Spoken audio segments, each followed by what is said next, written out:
Hello. Okay, so today we're going to be doing anemias and then what I call etc. This is just my way of trying to get everything that you guys wanted to cover that was on that form that was sent out. Um, so I tried my best. It's going to be a little chaotic, but we're gonna get through it. Okay, so this is kind of how I like set up this session. So what we're going to do is we're going to go over RBC maturation and type of anemia overview. I'll kind of go into what I mean by that. Then the classifications. These are your basic anemias, like your classification. So microcytic, normocytic, and macrocytic. And then I have the heme synthesis pathway and then relevant stuff from your study guide, syllabus, whatever you want to call it, relevant stuff from that that's relevant to the heme synthesis pathway. But kind of to start it off, this was, I believe, in your anatomy section, which we did cover a little bit in immunology, red blood cell maturation. This is very important. I'm sure if you guys have done chapter 6 of pathoma yet, you know that this is important. This is where some of the cancers arise, and that's kind of where they ask the questions about this stuff. So what happens is in the bone marrow, so we're in the bone marrow for this process. You're in the bone marrow, and here your first cell is called a normoblast. Okay, so you have a normal or normo, same thing. Then you're going to have a pronormoblast, and then you have a polychromatic erythrocyte, an orthochromatic erythrocyte, and then a reticulocyte. So this is happening within the bone marrow. And yes, you should know each like step of this maturation process. Another name for the orthochromatic erythrocytes that we've talked about in immunology session is a nucleated red blood cell. And then a reticulocyte, this is going to be, and this is where Golian, if you have been listening to Golian, he does differ a little bit with his explanation of a reticulocyte or a polychromatophilic cell. He's technically right, but it's not going to affect you for your exam at all. So I wouldn't put too much worry on the difference between a reticulocyte and a polychromatophilic cell. Okay, so orthochromatic erythrocyte, this is your nucleated red blood cell, and then a reticulocyte or polychromatophilic cell, that's going to be basically the same word, just based on what type of stain did you use. And we'll go over that again pretty briefly. But all of these cells should be in the bone marrow. And then once the reticulocyte is fully matured to that erythrocyte, that's in the peripheral blood. So like we kind of talked about with the peripheral blood smear session in immuno, if you're seeing reticulocytes out in the peripheral blood, that means that the patient's anemic and the bone marrow is trying to compensate for the anemia. And this becomes really important for certain pathology states with anemia, and it's actually going to be my next kind of segue to the next thing that I wanted to discuss. But understanding that, and the further back you go, here's another polychromatophilic erythrocyte. So the further back you go, so like this is the reticulocyte is the most mature out of this group of cells, right? Then one step more immature is the nucleated red blood cell. One step more immature is your polychromatic erythrocyte, and so on and so forth. So kind of understanding this, the exact sequence of this maturation, it can help you in understanding like, okay, if my patient's anemic, but there's only reticulocytes out in the blood, it's not that bad of an anemia, right? But let's say my patient's anemic and now we have some nucleated red blood cells. You're like, oh, wow, like they're, the bone marrow is really trying to compensate. And then again, patient's anemic, but now they're shooting out these polychromatic erythrocytes. You're like, wow, that's like the third most immature out of the 5. So you can kind of assess the degree of anemia and how badly the patient's like bone marrow is trying to compensate for it. All right, but you shouldn't see any of these out in the blood. I think reticulocytes you can see up to like 3%. I think that's normal just from like, just it escapes the bone marrow and it goes out, but you really shouldn't see these out in the peripheral blood. So kind of segueing into, so I did not include this in previous years. This is my 3rd year doing this like lecture, so to speak. And I would always get the same questions. Like towards the end of the block, right before your exam, to the point where this year I wanted to include this. So when I say types of anemias, I just didn't know how to explain it. Types of anemias are going to really be your microcytic, normocytic, macrocytic. But what I kind of mean by this is understanding like if the bone marrow is able to compensate or not. because there's a specific type of anemia. It's called aplastic anemia. And there's this 1-year-old question that gets people every year, and they're so confused by it. And I think it's because I never talk about this anywhere in this session. So I wanted to add this in here. So if you got a hold of maybe a recording from last year of this session, this is not even in here at all. So I added this. So this is, again, going to be not the typical way of presenting anemia. So this is what I'm calling anemia secondary to hemolysis or blood loss. So let's say you're bleeding out. You get in a car accident, you have something traumatic, you're bleeding out on the side of the road. That is technically, you're going to be anemic. You have a low hemoglobin count, low hemoglobin, low hematocrit, because you're hemolyzing, you're losing blood. Or you're just losing blood. You have a GI bleed and you're losing blood. So if you think about it, yes, this is an anemia, but the anemia is not because there's something wrong with red blood cell production or like something structurally wrong with the red blood cell, which like think about like beta thalassemia or sickle cell anemia. Those are like very structural or like, issues with the actual production of the red blood cell. This type of anemia is just like you're bleeding out on the side of the road and you become anemic from that. So this is the red blood cells in circulation are being destroyed or they're just being lost. Like they're being they're going elsewhere. So how kind of the body compensates for this is by increasing erythropoiesis. Okay. So this should be, and this again, there's nothing wrong with the bone marrow's production of the red blood cells or anything. So if you're losing blood, the bone marrow is going to try and compensate in some way. The body tries to compensate. That's just like physiology, right? It tries to compensate. So what it does is, and this is a throwback to kind of to Pulm first year, is if you're hypoxic, because technically if you're anemic, the issue is not having enough oxygen, right? You don't have that hemoglobin carrying capacity, that oxygen carrying capacity. So you have hypoxia, hypoxia-inducible factor, HIF, so remember HIF, that gets transcribed, and then eventually you'll get the release of erythropoietin, EPO, and that's going to help you make more red blood cells. So you can actually look at, if the patient has an anemia, look at the EPO levels. They should be elevated because that's a way to compensate for it. So in addition to that, EPO is going to be elevated, but further, the body will even further try to compensate by shooting out those immature red blood cells. So think reticulocyte, think your polychromatophilic cells. That's just like a way to compensate. So rather than having, 1 to 3% like reticulocytes, maybe now you have like 5% or 6%. So here's kind of an image showing what's happening. So here's hypoxia. Remember, it's going to cause hypoxia-inducible factor. It's a transcription factor, so it's got to physically go, to the location and cause transcription of the hormone. So hypoxia is going to cause the kidneys, HIF to increase, then EPO gets released. It's released by the kidneys, and then eventually EPO is going to bind with its receptor in the bone marrow, and it's going to activate the red blood cell precursors to now make more red blood cells. And then hopefully you go from hypoxia back to normoxia. So that's one way you can try and check to see, is the patient compensating correctly for the anemia? You can look at EPO.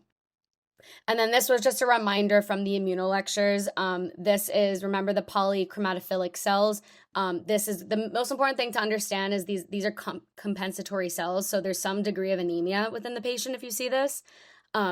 So they're called polychromatophilic cells when you use a right stain, okay? And what the right stain is staining for is ribosomal RNA. And they look like purple. They look like kind of purple. They look bluer than your red blood cells. So you can kind of pick them out over here. But this is polychromasia. It's just like there's cells that are not red in here. Here's blue cells, purple cells, whatever you want to call them. And then reticulocytes, pretty much the exact same cell. It's just now we have a different type of stain. It's a methylene blue stain. So here's your methylene blue stain. It stains the same thing. So you're staining ribosomal RNA again, but now you're using different type of stain, and it looks more, like dotty. Now it's more like dots. But again, they'll never show you like a peripheral blood smear like this, because I know you're studying the red blood cell inclusions now too. So, and you'll see a cell like this. That's not going to be a polychromatic cell. It's not going to be a polychromatic cell, because it's not a methylene blue stain. Oh, chat. Oh, yeah, of course. I'm sorry. I'm sorry about the Wi-Fi. If you're on campus, I feel you. All right. So then So again, like I said, reticulocytes, these are normal up to a certain degree. I have 0.5 to 2.5 here. Use whatever they give you, but everything's going to be higher in babies because babies have hemoglobin F. So they're like a little baby anemic already. But just really the most important things with the polys and the reticulocytes are the stains. You got right stain and you got methylene blue stain. So that's kind of like, again, secondary to blood loss or hemolysis, destruction of the red blood cells, but nothing's wrong with the red blood cell itself. Now what if you have an anemia secondary to insufficient erythropoiesis? So now it's like you're not losing blood, like you don't have like a GI bleed, you're not losing blood in that regard, but now you're having an anemia because there is a structural problem or there is something wrong with the production, like this pathway of red blood cells. So now you're going to have red blood cells that can't carry oxygen as well as they should, and that's why the patient becomes anemic. They become oxygen starved, essentially. So this example of anemia is insufficient erythropoiesis. So there's issues with red blood cell maturation. And I'm really just trying to emphasize that you can have these different anemias based on what the problem is. You can have anemia from just losing blood, or you can have an anemia because there's physically something wrong with the production of the red blood cell. Again, think your beta thalassemias, your sickle cell anemias, things like that. And the organs become like starved for oxygen. So here is, again, kind of going through, here's like other names. I know we talked about like back here, we had, pro-normoblast, normoblast. Here's like different names for it. Oops. Know these as well, but it lines up. So we have a stem cell, a pro-erythroblast, an erythroblast, normoblast, reticulocyte, and then erythrocyte. Okay. And then in this maturation scheme, the polychromatophilic cell would also be a reticulocyte, just right stain versus the methylene blue stain. All right, so with insufficient erythropoiesis, it depends on the insufficiency.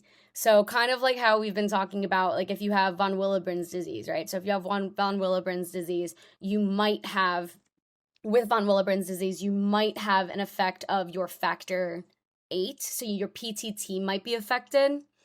But if you don't have the issue with the if von Willebrand factor is only decreased a little bit, you might not have a PTT become affected at all. But if von Willebrand factor is severely decreased, you might have an effect of the PTT. It's kind of the same thing here. It's like there's like varying degrees of the insufficient erythropoiesis. So you can have a minor insufficiency of erythropoiesis or a very, very insufficient degree of erythropoiesis. So what I mean by minor insufficiency is like maturation is really not affected too much. The bone marrow can completely compensate by just increasing the red blood cell count and increasing the amount of immature red blood cells that you see. So examples of this would be like beta thal minor, and alpha thalassemia 1 and 2, those genes so one gene deletion and two gene one gene deletion and two gene deletions. Okay, but the body is able to compensate. And that's I'm really emphasizing this because this is where the questions come with like the UWorld questions and stuff. If you have very insufficient erythropoiesis, so think like the really bad stuff, like beta thalassemia major, that one's really bad. This means maturation is extremely affected, and even though the body's trying to compensate, it can't. So it's unable to compensate with the increased red blood cells and the increased immature red blood cells. You might see your nucleated red blood cells here. And again, this is, if you start seeing like your nucleated red blood cells, the bone marrow is like very much not able to compensate on its own. It's going degrees back of immature red blood cells, trying to shoot those out. That's why people say like once you see the nucleated red blood cells on the smear, it's like, there's certain instances, I don't want to say like if you see one, it's like I think I said that in like one of the immuno sessions, like, oh my God, it's so bad. There are instances you can see it, which I'm learning now with my friends going through the clinical, like the residency, right? Like there are instances, it's still not great, but in hematology world, if you see nucleated red blood cells on a smear and it's like a hematology disorder, that is like the bone marrow can't, it's like almost like a sign that the bone marrow is unable to effectively undergo erythropoiesis. It has to go back like all these levels of immaturity just to get, it's like starving essentially. It's like, here, take any type of red blood cell to bring the oxygen to the organ. Okay. And then, so beta thalassemia major, we'll talk about. So with beta thalassemia major, remember the pathology there is the hemoglobin A is now comprised of tetramers of alpha instead of what it's supposed to be. Aplastic anemia I highlighted because this is where people always have questions, like always, right before your exam. So I highlighted it, pay special attention to it. So this is a problem with hematopoietic stem cells within the bone marrow. And then lastly, there's iron deficiency anemia. This is your decreased production of hemoglobin A. So these are all instances where there's very insufficient erythropoiesis occurring. So here's this again. So like I said, I put both names. Well, I didn't put it, but like I like this chart because it had both names from like all the different possible ways you can see the red blood cell maturation pathway. So again, in the bone marrow, we have our stem cell. This is our pluripotent hematopoietic stem cell, whatever, it's our stem cell. Then we have our pro-erythroblast or a pro-normoblast, just that pro in the name. Then we have our erythroblast or our normoblast. And then as it's getting more and more mature, it's getting smaller and smaller and smaller. Then we have our reticulocyte or our polychromatophilic cell, again, depending on the stain. And then this is going to be, this can go out into the blood, but again, it shouldn't be there in that high of numbers. That's why it's only like, 1-ish%, 0.5 to 2.5, whatever it is. And then now once it's out in the blood, it's going to lose its remaining organelles and it becomes your erythrocyte, and that circulates for like 120 days. Okay. So, kind of how you should think about the anemia. So you have the anemia secondary to blood loss or like bleeding, something like, or hemolysis, or you have this anemia due to like an issue with the like inefficient erythropoiesis, but then the degree of erythropoiesis, how bad the body is able to compensate, is also going to be its whole set of its whole set of lab values and whatnot. So, for example, if you have increased reticulocytes and red blood cell count and anemia, so yes, so this is why I put this in here. Usually it's like people get confused when it's an anemia and then the lab values kind of don't seem like they make sense. So, for example, sometimes they'll see a patient like you, for example, a student is doing a UWorld question and they can tell it's an anemia, but they see increased reticulocytes like on the CBC and they see an increased red blood cell count. In anemia secondary to increased erythropoiesis, so think any anemia where EPO would be produced. So hemolysis, blood loss, things where like structurally the red blood cells are fine, but there's still anemia, right? So things like this that are covered: hemolytic anemia, blood loss, minor anemias like your beta thal minor, your alpha thalassemia 1, alpha 2. These are all your minor anemias. So you'll see an elevation in the reticulocytes and the red blood cell count because that's the body's way of trying to compensate. And it can compensate because there's really nothing too wrong structurally. I mean, I know with the beta thal minor and the alpha thal, like there are structural issues, but they're not that bad. It's like the body's like, okay, there's an anemia. It can't really tell what's wrong, so it's just going to shoot out more red blood. It's going to increase the red blood cell count, and it's going to increase the amount of reticulocytes. The main key here, and then of course babies just have hemoglobin F, so they're anemic even though there's nothing wrong with the red blood cells. There's just more hemoglobin F until it swaps. But the main idea with this, and why I'm spending so much time on this, is you guys are going to have questions on it. The bone marrow here is able to compensate. So with these instances, the bone marrow can compensate, so it's going to. Like I said, it can't see the bone marrow can't see the red blood cell. It just knows that the organs are starved for oxygen, and it's like, I can compensate, so I'm going to. This is in comparison to you have an anemia, and now your red blood cell count is low, and your reticulocyte count is low, right? So now it's the opposite. We have decreased reticulocytes and a decreased red blood cell count. People are like, okay, well, this is an anemia. It makes sense that the red blood cell count is low. But the tricky part with doing anemia questions is that before compensation, or should the patient be compensated by now, right? Like anemia is more of like a hemoglobin hematocrit issue. The red blood cell count is how the body's trying to compensate for it. So that's why, like, you can have an anemia and the red blood cell count is still high. You're like, why? But that's compensation. However, there will be instances when you're doing questions where the red blood cell count is low, and you might just think that that's normal. You're like, well, it's an anemia. Red blood cell count's low. No. that is probably likely, that means that the body can't compensate for the anemia that this patient has. So always kind of pay attention. This is like something you'll probably have to come back to once you get a question, you get it wrong, and you're not sure why you get it wrong. Because again, I've been seeing it for the past 2 years, and people just, it clicks. It will click one day. But I just wanted to point it out there. There's these differing levels of anemia based on kind of what's the cause of that specific anemia.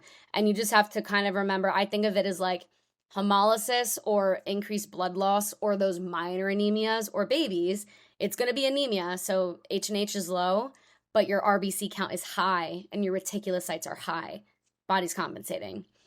Down here is where if you have decreased erythropoiesis, so very ineffective erythropoiesis, that's going to be your H&H is low and your red count's low and your reticulocyte count is low.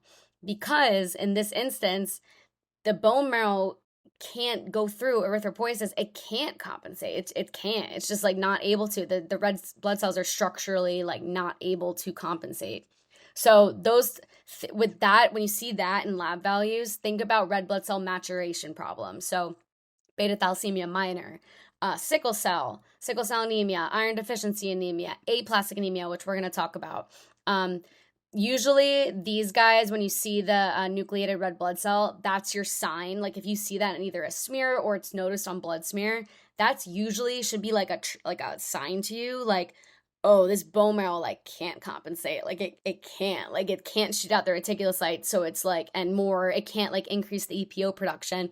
So it's just giving it whatever it can. Usually it's those nucleated red blood cells, and that's like almost like a buzzword, so to speak, for like, oh, the bone marrow can't compensate here. All right.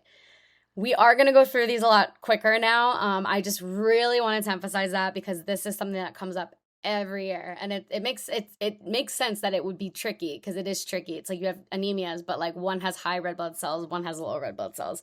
But that's why you have to think of the level of compensation from the bone marrow. Okay, so next we're going to talk about aplastic anemia. So aplastic anemia, this is anemia due to underproduction. So underproduction meaning underproduction of red blood cells. So if before even going into what this tells me that the bone marrow has issues making red blood cells, right? So it's an anemia due to underproduction. There's underproduced red blood cells and the patient is anemic. So this is definitely a bone marrow problem. The bone marrow is sick here, and that's why it can't produce anything. And it's like something is wrong. We're not going to go into that level of detail right now, but something is wrong with the bone marrow. So it's physically unable to even make red blood cells. You can't undergo that maturation scheme. And then in addition to that, when you have a time of stress, which we will talk about, when there's like stressful times, which maybe the bone marrow would shoot out some more red blood cells to kind of help deal with that stress, bone marrow can't. It just can't help. So the anemia is due to underproduction. If you ever see this term, it just means, again, the bone marrow is sick. What are the causes of it? A lot of the times it's idiopathic. They have no idea. They have no idea what's causing the bone marrow to like essentially not be working. But some ideas of why are going to be viruses, including, viruses can include hepatitis, or you can just have inflammation of the liver. So you can like maybe like drinking too much and you get like these acute onsets of hepatitis. You can get immune mediated destruction that causes issues of the bone marrow. Certain toxins like benzenes, certain radiation, medications. I'll talk about it. I have a mnemonic for you. You should know that for your exam. And then there's something called Fanconi's anemia, which can cause an aplastic anemia. I know, just a lot of terminology. So that's the main cause. That's why I underlined it, bolded it, of your aplastic anemia, your anemia due to underproduction. This is the list for all of the anemias due to underproduction. So that's usually idiopathic. Something is wrong with the bone marrow. They don't know what triggered it. That's idiopathic. There's really no cause, but these are like the main suspects. The next one is you have decreased EPO production. So like you just can't make EPO. So remember, EPO is a hormone. It's produced in the kidney. If you can't produce it, your red blood cells aren't really going to mature. So think kidney failure patients. So kidney failure patients with kidney cancers, usually they have decreased EPO production and they suffer by a type of anemia. And it has nothing to do with their bone marrow, honestly. It just has to do with now there's no EPO, so their bone marrow can't make red blood cells. Or you can have damage to bone marrow precursors, and that's what aplastic anemia is. And we'll go into that in a little bit. So with that, the aplastic anemia, this is when your bone marrow insufficiency leads to pancytopenia, pan meaning all. So you have low red blood cells, low white blood cells, low platelets. So all three types of cells within the bone marrow are decreased.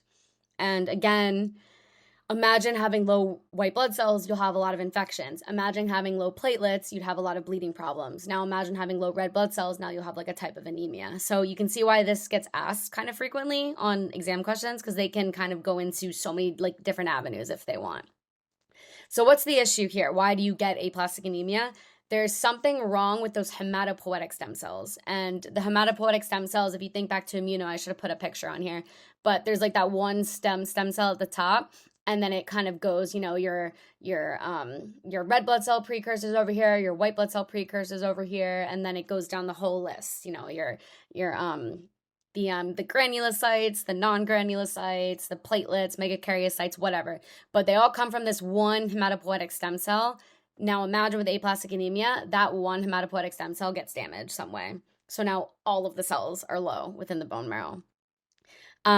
So this type of anemia is, if we think back with would the bone marrow be able to compensate? So there's going to be anemia, H&H is going to be low. Now thinking of your reticulocyte count, your red blood cell count, what do we think? Is the bone marrow able to compensate something like this? No. So this is going to be an anemia, so low hemoglobin hematocrit with a low reticulocyte count because the body can't compensate. Red blood cell count's probably low as well, but that's, of course, it tells you, that's like the definition of it, is that red blood cell count is low. But now you also have a low reticulocyte count. So if I'm seeing an anemia and the reticulocyte count is low, I'm like, oh, something's wrong with the bone marrow. It's not able to compensate. So with this, like I said, aplastic anemia, this is a bone marrow disorder. So the bone marrow precursor cells get damaged. So here's the normal blood cells within the bone marrow. So you have red blood cells in here, you have white blood cells in here, you have platelets in here. With aplastic anemia, like within the bone marrow of aplastic anemia patients, look how there's so much less. Nah, it doesn't make sense. There's less cells here. There's less of those precursors within here. They're damaged. The hematopoietic stem cell got damaged somehow. So bone marrow can't make red blood cells, white blood cells, platelets. You can't make red blood cells. There's no maturation. You can't compensate with immature red blood cells like reticulocytes or polychromatophilic cells or anything. The other thing I want to mention is for micro, because there is a decent amount of micro in this exam. There has been in the past. I don't know if they changed it, but there like historically is. Don't confuse aplastic anemia with aplastic crisis. Again, it happens every year. Don't get got. So I put a slide on aplastic crisis in here just to be like, look, it has nothing to do with aplastic anemia, but that's going to be at the end. Just so if you're ever reviewing this PowerPoint, you'll be like, oh yeah, these are two separate things. So what does a bone marrow look like in aplastic anemia patients? They'll use the term empty marrow. So the bone marrow is empty because there's like nothing in there. So there's very little to basically no hematopoietic precursors, and therefore there's really no cells. I mean, there's some, but there's not as many as there should be. So they call it empty because it's like there's all this empty space. This empty space is mostly fat. So this is all, I know I highlighted a platelet, but still, this is like all mostly fat. So if you look at, here's what a normal bone marrow like biopsy or aspirate, I really don't know clinically enough to tell you which one this is, but this is either a bone marrow biopsy or an aspirate. I think it's an I don't know. I'm not actually going to say anything. So this is a bone marrow something. It looks normal. There's tons of cells. I even see like a granulocyte precursor in here. Here's probably like another cell. Here's some red blood cell precursors, whatever. They're all in here. The aplastic anemia patient bone marrow is super empty. Here you can see a lot of fat cells here. Maybe you'll see like a cell or two here or there. Like this kind of looks like a lymphocyte, but who really knows? These look like red blood cells. So there are some in there, but it very much does not look like a normal bone marrow. So these are the meds that cause aplastic anemia. So like I said, remember one of the causes of like underproduction of the bone marrow in general, which people call aplastic anemia, is medications is one of the idiopathic causes. So this is a good one to remember for your exam and just for life, honestly, because it does come up every block. Like pharm comes up now like every single block. But Here's at least I highlighted the ones that you should at least be covering this block, but I don't want you to forget, when you get to like um endo, like and GI endo repro, don't forget about, a thyroid medication that can also cause aplastic anemia. That's why second year is like so interesting because like a lot of this stuff kind of overlaps and it's good. It's good prep for boards, I promise. But I did highlight this one because the only reason I highlighted it because this is the one that maybe you've covered. It's an antibiotic. It's not even really one that, maybe you didn't cover antibiotics yet. But definitely know this one. If they were to ask one question about like a drug causing aplastic anemia, everyone, well, not everyone knows, but it's like the most like the almost like the quick answer from anyone would be it's chloramphenicol. So chloramphenicol, it's an antibiotic. It is not used in the United States. So it's really not used in this country at all, but it's used a lot in third world countries because it's super cheap. Super, super cheap antibiotic. So I only mention that because sometimes it'll be like obvious in a vignette. It'll be like, patient came from, some random country. Now they're here and they're presenting with these symptoms. And it's going to be symptoms of, low red blood cell count, low white blood cell count, low platelet counts. It's going to seem like they have all sorts of stuff happening. And then they're going to give you a CBC. Your reticulocytes are going to be low. Your red blood cell count's going to be low. And you're like, oh, there's no compensation. And then you can almost be like, oh, like maybe they're on chloramphenicol or maybe they were, and it would be like, patient was prescribed an antibiotic back in their home country for a random respiratory illness that they had. And you can almost like assume it's chloramphenicol because now they have aplastic anemia. Does that make sense? So this is the one they tend to ask about. But of course, in true boards fashion, when you get to like, the endo block or like even like the psych block at the very end of the year, these things can also cause aplastic anemia. So it's going to make a comeback. So chloramphenicol is the one that I would worry about for your exam, at least right now. But methimazole can also cause it, which is a thyroid medication. Indomethacin can cause it. It's a type of NSAID. Carbamazepine, this is an anticonvulsant. You'll do it in psych, like neuropsych, end of the year. And then PTU, this is a thyroid medication. All of these can cause aplastic anemia. They are all in the sketchies for like aplastic anemia is in all of these sketchies.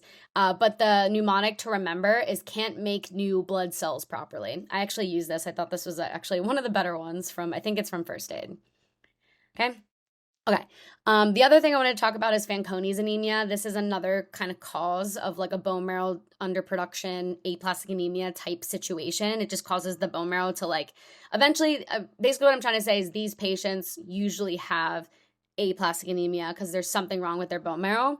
Fanconi's anemia, though, this is autosomal recessive. I didn't put a pedigree, but it's going to be okay. No pedigree. Remember, autosomal recessive pedigrees doesn't discriminate males versus females. It tends to skip generations. So it might be like no one has it and like generation 1, no one has in generation 2. And then all of a sudden generation 3, someone has it. That's a very autosomal recessive. And this is so it's an autosomal recessive disorder and mismatch repair. I don't know why I didn't write it out. Mismatch repair is like, a DNA, when you're doing DNA replication and there's like you accidentally put like an A with a G. I don't think they go together. Yeah. So you put like accidentally the DNA polymerase puts an A with a G. And then it just kind of goes along its merry way. Well, DNA polymerase in humans at least in humans, can go back and proofread. It has proofreading abilities. This is now, and they would make a correction. If you have a disorder in mismatch repair, it might go back and scan, but it can't correct. That's like an issue with mismatch repair. This is also what, oh my God, what's that most common breast cancer? The HER2 new, so oh my God, I'm sorry, I'm just not gonna talk about it. I think I talk about it in one of the upcoming sessions I talk about it. I talk about, but that's also a type of cancer. It's one of the breast cancers is caused due to mismatch repair. So there's a lot of cancers caused by mismatch repair enzymes, but this is a specific one that causes now bone marrow failure, and that's your Fanconi's anemia. So what are you looking for in vignettes? So you're looking for skeletal deformities, and I highlighted the most common ones. So a lot of the times it'll be like thumb or forearm malformations, and a lot of the times it's like they're missing a thumb, which is in this one, they're missing thumbs, or their thumbs will be like very large, protruding down. It doesn't seem like it's in the right spot. There's also short stature, so they're small. They have microcephaly, cafe au lait spots, which will come up in like various pathology. You'll see this is not like specific to Fanconi's anemia at all. Cafe au lait spots is like, imagine like someone spilled a cup of coffee on your skin and now it stained your skin. So this is a cafe au lait spot right here. It's like very, it's like not, it doesn't really discolor your skin that much. That's why they just call it, yeah. Organ deformity, so kidney issues, GI problems, heart problems, and aplastic anemia. So you can imagine this vignette is going to be very extensive, and this can be in like any block, but one of the symptoms of Fanconi's anemia is aplastic anemia because it doesn't allow the bone marrow to like work. All right, and then finally, I wanted to talk about aplastic crisis. Aplastic crisis is not caused by aplastic anemia. I frequently get questions on this where people will confuse aplastic anemia and aplastic crisis. These actually have nothing to do with each other, okay? So aplastic crisis is like a micro like issue. It's like something that's caused by a bug. So aplastic crisis is an anemia, only an anemia. So we have decreased H and H, so decreased hemoglobin and hematocrit, but it's not pancytopenia. The white blood cells are fine. The platelets are fine, okay? And in addition to this anemia, you also have low reticulocytes. So there's low reticulocytes as well. So it seems like, oh, wow, there's an anemia and the bone marrow can't compensate. You're like, whoa, is this aplastic anemia? But the trick with aplastic crisis is that this is going to be in the vignette, it's going to talk about a patient that already has some sort of pre-existing red blood cell issue. Okay? Stay with me. So we got to this point. So aplastic crisis is not pancytopenia. White blood cells are fine. Platelets are fine. Your red blood cells, you're going to be anemic. You're going to have low hemoglobin hematocrit, and you're not going to have compensation. You're going to have low reticulocytes, low red blood cells. This is going to happen in a patient that already has some sort of pre-existing red blood cell disorder. Those include sickle cell anemia, hereditary spherocytosis. Those are pretty much the only main two they're going to mention, okay? So they already have, this is not newly diagnosed in the vignette, they already have sickle cell, they already have hereditary spherocytosis, and now all of a sudden they're like, wow, I have this anemia and I don't have my reticulocytes are not correcting. There's no reticulocytes that are helping to correct for it. Like, what's going on? That's aplastic crisis caused by parvovirus B19. So parvovirus B19, this is a virus that I believe I put on your sketchy like sheets in the drive. Like, look at this, watch this sketchy. Parvovirus B19 infects red blood cell precursors. It infects red blood cell precursors. That's what it likes to infect. In normal people that don't have pre-existing red blood cell problems, it doesn't matter. But in people with pre-existing red blood cell issues, their bone marrow is already stressed. So they already have a really stressed marrow because the body thinks from this sickle cell or this hereditary spherocytosis, they already think that it's like, wow, we're starving for oxygen. So now the bone marrow is already trying its best to shoot out more red blood cells. So it's already, these people already exist in a state of compensation. They have higher reticulocytes. They probably already have higher red blood cells as well. But now all of a sudden, so they're pumping out as many red blood cells as it can. It's not a lot. It's doing its best though. It's not a lot. Now you get this viral infection. You get parvovirus B19 infection. Those remaining red blood cells, those little crumbs that the bone marrow was shooting out, now they get infected. So the ones that are at least there that can help compensate get infected by parvovirus B19. The bone marrow is like, yeah, no, I'm not dealing with this. So this is almost like it temporarily stops erythropoiesis because I think the bone marrow straight up is like, I am not dealing with this. And then you get this very significant anemia. So that's why they call it a crisis, because it's like, it kind of happens like very suddenly and it's very significant. It's like a very bad anemia and there's no more correction with a reticulocyte count. Okay, so that's aplastic crisis. This is parvovirus B19. How do you know that that's what's happening in the vignette? Usually it's going to be a child and they're going to tell you, this child, well, actually, this is something else. They'll explain what I said, pre-existing red blood cell. They'll describe sickle cell, they'll describe hereditary spherocytosis, and then now they'll give you a CBC, and there's only going to be low red blood cells, low reticulocytes, and there's anemia. And it's like all of a sudden they might mention, patient got a viral infection or they were sick last week or something, and now this is happening. You can assume that that's parvovirus, and that's why they have such a significant anemia right now. However, parvovirus B19 can still cause issues in patients without the pre-existing red blood cell problems. That's what's known as a fifth disease. So fifth, so this is fifth disease. This is called, it's like the slapped cheeks appearance. So the slapped cheeks on the children. I will say they do not say this. At least, like, I've had parvovirus B19 questions on both sets of my boards. They didn't once say that the child looked like they had slapped cheeks. Because I think I know, like, that's a buzzword. So, they'll talk about, these red bumps all over the body and like a child. I think the best way that they do it is, we're going to jump down to here. The best way that they describe it is the parent. So it's like this parent had this bilateral polyarthritis, meaning, mom last week, she had elbow pain. Now this on the right side. Now this week she has knee pain on the left side. And then next week she has ankle pain on the right side. And it's like this migrating polyarthritis just on both sides of the body. And now this is what the child looks like, or the child developed this huge rash all over its face and all over its body. That's like usually they include this polyarthritis with an adult, and then the kid has some sort of rash. So that's usually parvovirus B19. This is, again, in this baby has nothing wrong with their red blood cell precursors. If this had something wrong with its red blood cell precursors, it really wouldn't get this rash. It would just have that significant aplastic crisis. If mom gets it while pregnant, so if you have a pregnant woman that gets parvovirus B19, it can actually cross the placenta, and it can cause hydrops fetalis, which is, it can kill the baby in utero, unfortunately. So it's not a good virus, but it's just something to keep in. I did talk about hydrops fetalis in the immunology sessions, like one of those immunology sessions. So that's what can happen if mom gets it while pregnant. Okay, so that was kind of everything that I added. Now we're going to go back to like the more basic types of anemias. So I am going to go through this a little quicker because this is like stuff that should have been covered, in Pathoma already. But basically, when you see an anemia, the first thing you want to do is determine, is this a microcytic anemia? Is this a normocytic anemia? Or is this a macrocytic anemia?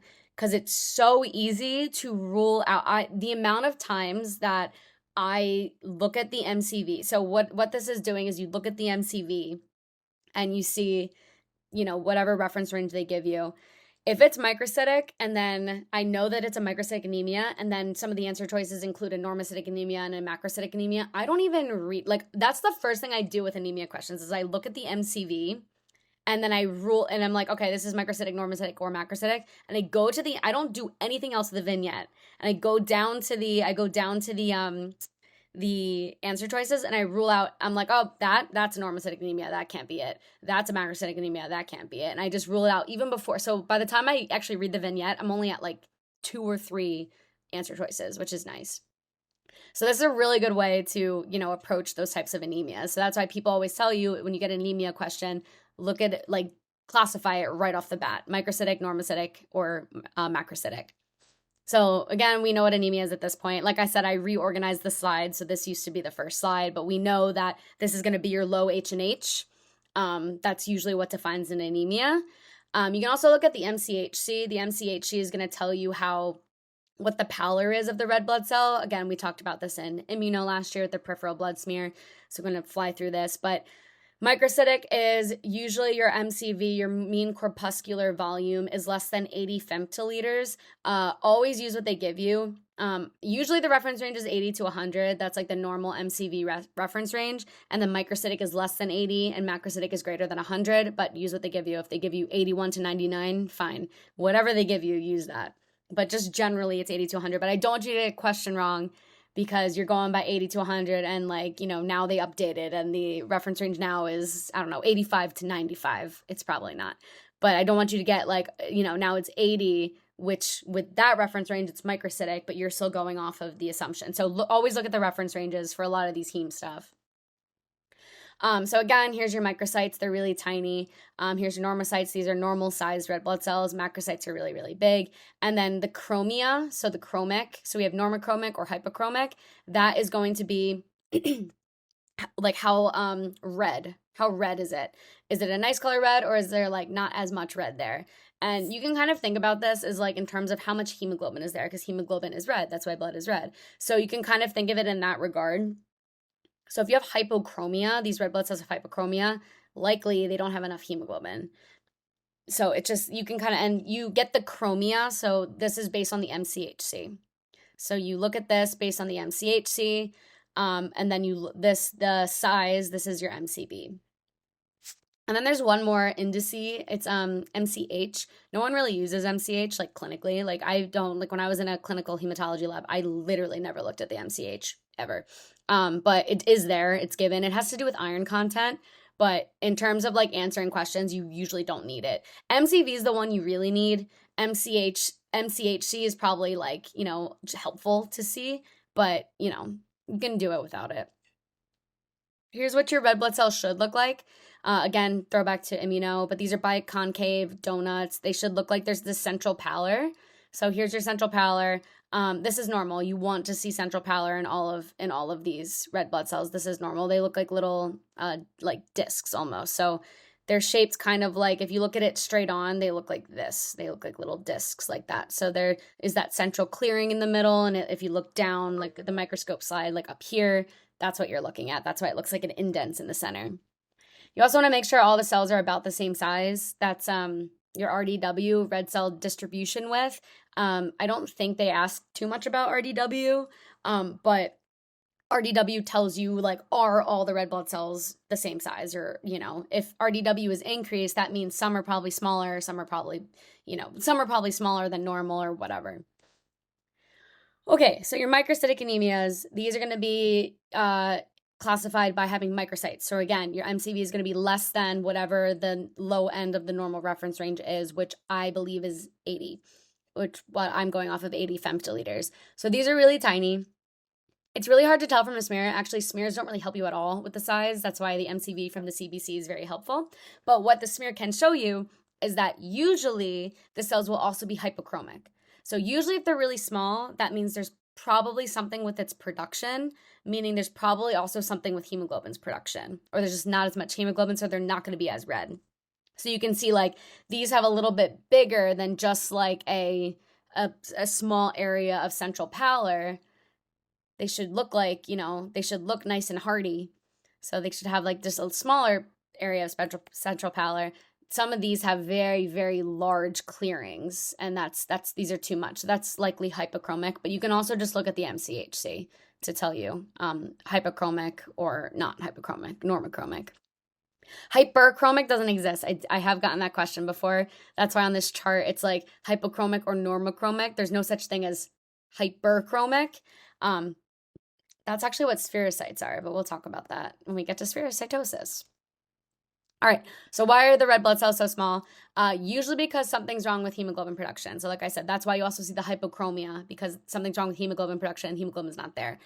So the things that can be wrong with hemoglobin production is heme synthesis can be awry, so you can have issues with heme synthesis, or you have something with globin chain production is wrong. So with heme synthesis, think anything affecting any of the steps of heme synthesis could lead to a microcytic anemia. So we're actually going to go through the heme synthesis pathway. That was on your syllabus. That's like the biochem thing, one of the biochem things this block. And you should know it. It also came up on boards as well. So heme synthesis or just globin chain production, this is where your thalassemias are. I'm sure that by this point you guys have done thalassemias as an LI, but we're going to try and kind of fly through it really fast. Other things that can affect why the red blood cells are so small is your iron deficient. So you have iron deficiency anemia. Usually that's a microcytic hypochromic anemia. You can also have anemia of chronic disease, but I want to point out that anemia of chronic disease is also a normocytic. There's also a normocytic version of anemia of chronic disease. So we'll touch on it. We'll touch on it somewhere, either in the microcytic slides or the normocytic slides. I forget where I put it. All right, so let's say that there's an issue with heme synthesis. So heme synthesis takes place in the liver, and it uses these enzyme family called cytochrome P450. So something that you guys are going to start doing when you're doing the sketchies. I don't think it comes up as much this block. I believe the only thing that really comes up this block is, I don't know if you guys have like done any of the antifungals yet, but there's a specific antifungal. It's called griseofulvin. Griseofulvin is a cytochrome P450 inducer. So if you're inducing cytochrome P450, that means it's metabolizing drugs faster, okay? So if you're metabolizing drugs faster, that could have a lot of implications for the outcomes of that drug. And I always remember griseofulvin because griseofulvin induces cytochrome P450, and warfarin, which is, that's an anticoagulant, it can actually mess with warfarin's metabolism. So you can have the patient can essentially run out of warfarin faster than it should. So the patient can start clotting accidentally. So there's these things, there's cytochrome P450 inducers, there's inhibitors, and there's activators or something, or I forget. That's that's closer to boards time. There's a good dirty medicine video on the cytochrome, the ways to remember, which drugs are cytochrome P450 inducers, inhibitors, etc. And then of course you need to know which drugs get metabolized from cytochrome P450. Those are your drug-drug interactions. You should never give griseofulvin with warfarin because they both get, griseofulvin's an inducer of cytochrome P450, and cytochrome P450 metabolizes warfarin. So you would never give those two because it'll mess with the metabolism of it. Okay, so just keep that in mind. This is actually something I wish I did during my second year. I wish someone told me to do this because it would have made closer to boards. It would have made dedicated a lot easier. But I wish I just had a running list of which drugs get metabolized from cytochrome P450.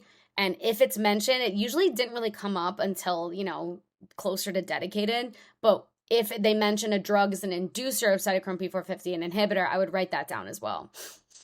Okay, because I'm telling one of the hardest boards questions are when they ask about these drug-drug interactions and understanding which pairs of drugs you can't give and what's the outcome if you do. And usually it has to do with the interaction with cytochrome P450. All right, cool. So with heme synthesis, the cytochrome P450 enzymes do play a role in this pathway. They exist in the liver. They just kind of hang out in the liver. And then the bone marrow. So 85% of heme is synthesized in the bone marrow, which is cool. So the liver's involved and the bone marrow is involved. So here is heme synthesis. So here we are. We're out here in the cytosol. So here's the cytosol. This is a mitochondria. So imagine that this is not a cell. I should have drawn this more like the cristae of the mitochondria. Imagine this is one of those mitochondrias that's within a cell. So the first thing that's going to happen is from the Krebs cycle comes in succinyl-CoA. So here's succinyl-CoA. It's going to combine with glycine, and glycine is a non-essential amino acid. So it's just produced in the body. So succinyl-CoA combines with glycine. Then you have ALA synthase. So ALA synthase is going to combine these two, succinyl-CoA and glycine, into ALA, which is amino levulinic acid. From here, we have ALA dehydratase, which produces porphobilinogen. Then you have uroporphyrin synthase, which produces uroporphyrin. It tells you in the name, right? And then you're going to have uroporphyrinogen decarboxylase, which makes coproporphyrin. And then you have coproporphyrin oxidase, which makes protoporphyrin 9. Protoporphyrin 9 is one of those structural things that's located in heme. But then you have one more enzyme, it's called ferroketolase, and that's how you get basically heme from protoporphyrin. Yes, you should know this pathway. You should absolutely know this pathway. You should know, so basically I have mitochondria residence in purple. I have your cytosol residence in green. They love to ask that. They love to ask where's what. And then your enzymes are in orange. Other important things to take away from this heme synthesis pathway is, where'd it go? There we go. What's the rate limiting step? This is under your biochem thing. This is your biochem, on this biochem part of your syllabus. Rate limiting step is ALA synthase. So this is going to be what is controlling the entire rate of making heme is ALA synthase. So if you have regulators of this whole pathway, what are they regulating? They're regulating ALA synthase. Other things, cofactors. So cofactors are going to be in pink. So this is hugely important for understanding certain drugs. So certain drugs that block vitamin B6, or it inhibits the amount of vitamin B6 that the body can shouldn't say block, but if you have a nutritional deficiency for some reason, there are drugs that can cause a nutritional deficit of vitamin B6, you cannot make heme. And we're going to talk about that with certain types of pathology states. But vitamin B6 is required for the production of ALA. You need it. It's how succinyl-CoA and glycine combine via ALA synthase. So vitamin B6 is a cofactor for that first step. The next cofactor is zinc. You need zinc right here to convert ALA to porphobilinogen. And then finally, you need iron over here for ferrochelatase. I keep saying it wrong. I probably am. I'm sorry. Ferrochelatase. That's the one. Ferrochelatase has fer in the name, which, well, Fe. It has Fe in the name, which there is your iron, kind of like your reminder that it requires iron. And this is like, yes, it requires iron. So if you're iron deficient, iron deficiency anemia, you're iron deficient, you cannot make heme. You cannot make heme because ferrochelatase won't work. Cool? Cool. What else do we need? So we also need, what does lead poisoning do? And we're going to go into lead poisoning. I gave it its own slide because a lot of you guys had said you'd wanted me to go over lead poisoning specifically. So where does lead poisoning affect this pathway? It affects it anywhere you have these like these metals. It's basically going to like bind up and not make these metals work. So here's zinc. It doesn't work with lead poisoning. This enzyme doesn't work. Lead also blocks iron from working. Ferrochelatase doesn't work. And sometimes this is like kind of a way that you can diagnose lead poisoning. You look at the step before it and see if there's a buildup of that. So for example, back here, we know that zinc is required to make ALA turn into porphobilinogen. Well, if you have lead poisoning and zinc's not able to like let this enzyme work, you're going to have a buildup of ALA. And same, yeah, and if you were to do the same coproporphyrinogen, you guys get it. Coproporphyrin is also going to be elevated because this, you won't get it's not. Protoporphyrin 9 is going to be elevated because you can't convert that to heme. And these are just ways that you can test for lead poisoning. Other things. So here's some pathology states. I did also give them their own slides, but if you have acute intermittent porphyria, a lot of the times they ask, what's the enzyme that's deficient? The enzyme that's deficient is uroporphyrinogen synthase. So what's going to be elevated in the patient? Porphobilinogen and ALA. And I know it seems easy right now because you're looking at the pathway, but now imagine just seeing all these options in green, just as like A, B, C, D answer choices. You're like, oh my God.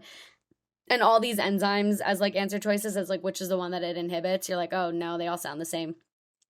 Acute intermittent porphyria blocks uroporphyrinogen synthase, so you get a buildup of porphobilinogen and ALA.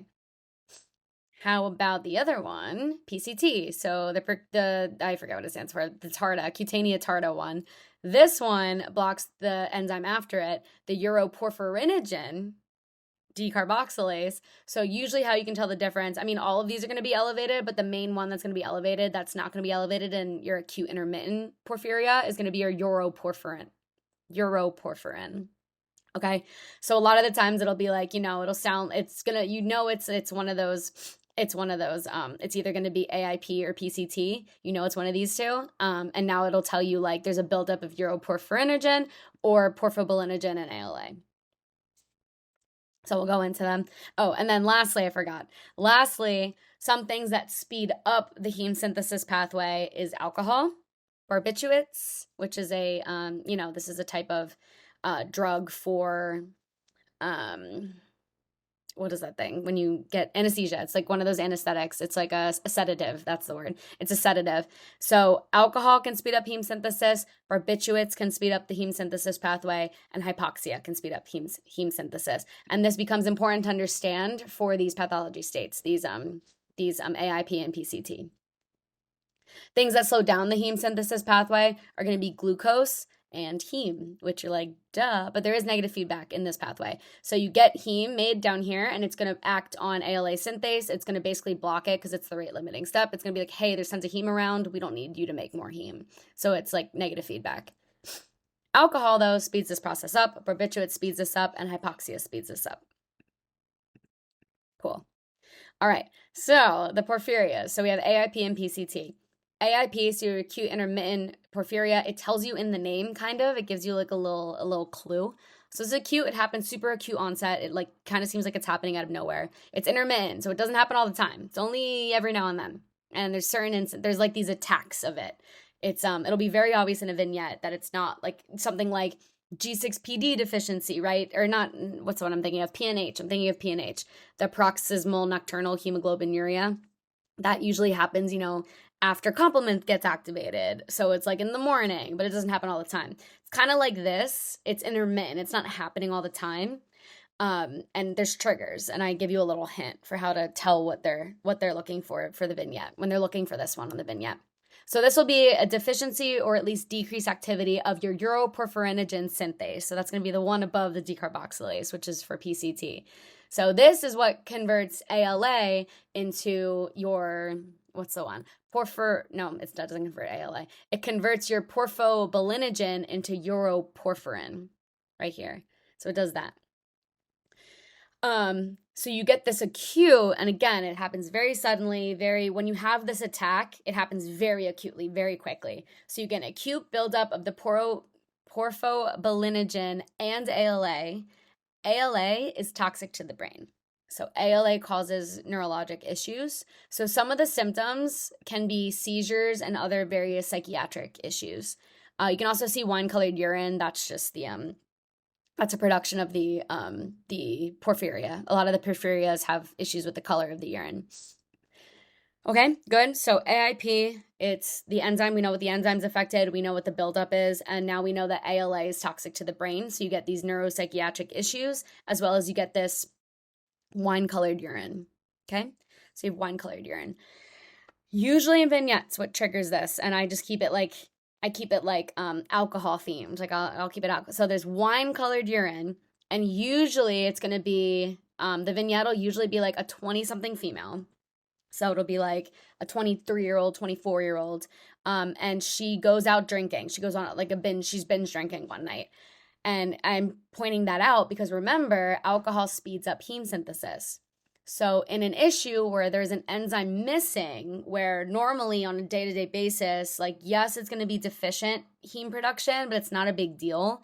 But once you speed up heme synthesis with alcohol, now it's an issue. It can't keep up because this enzyme's like deficient. So that's where you see the issues. You see the issues with something that's going to speed up the heme synthesis pathway. Okay. So that's just an example. That's an example of it.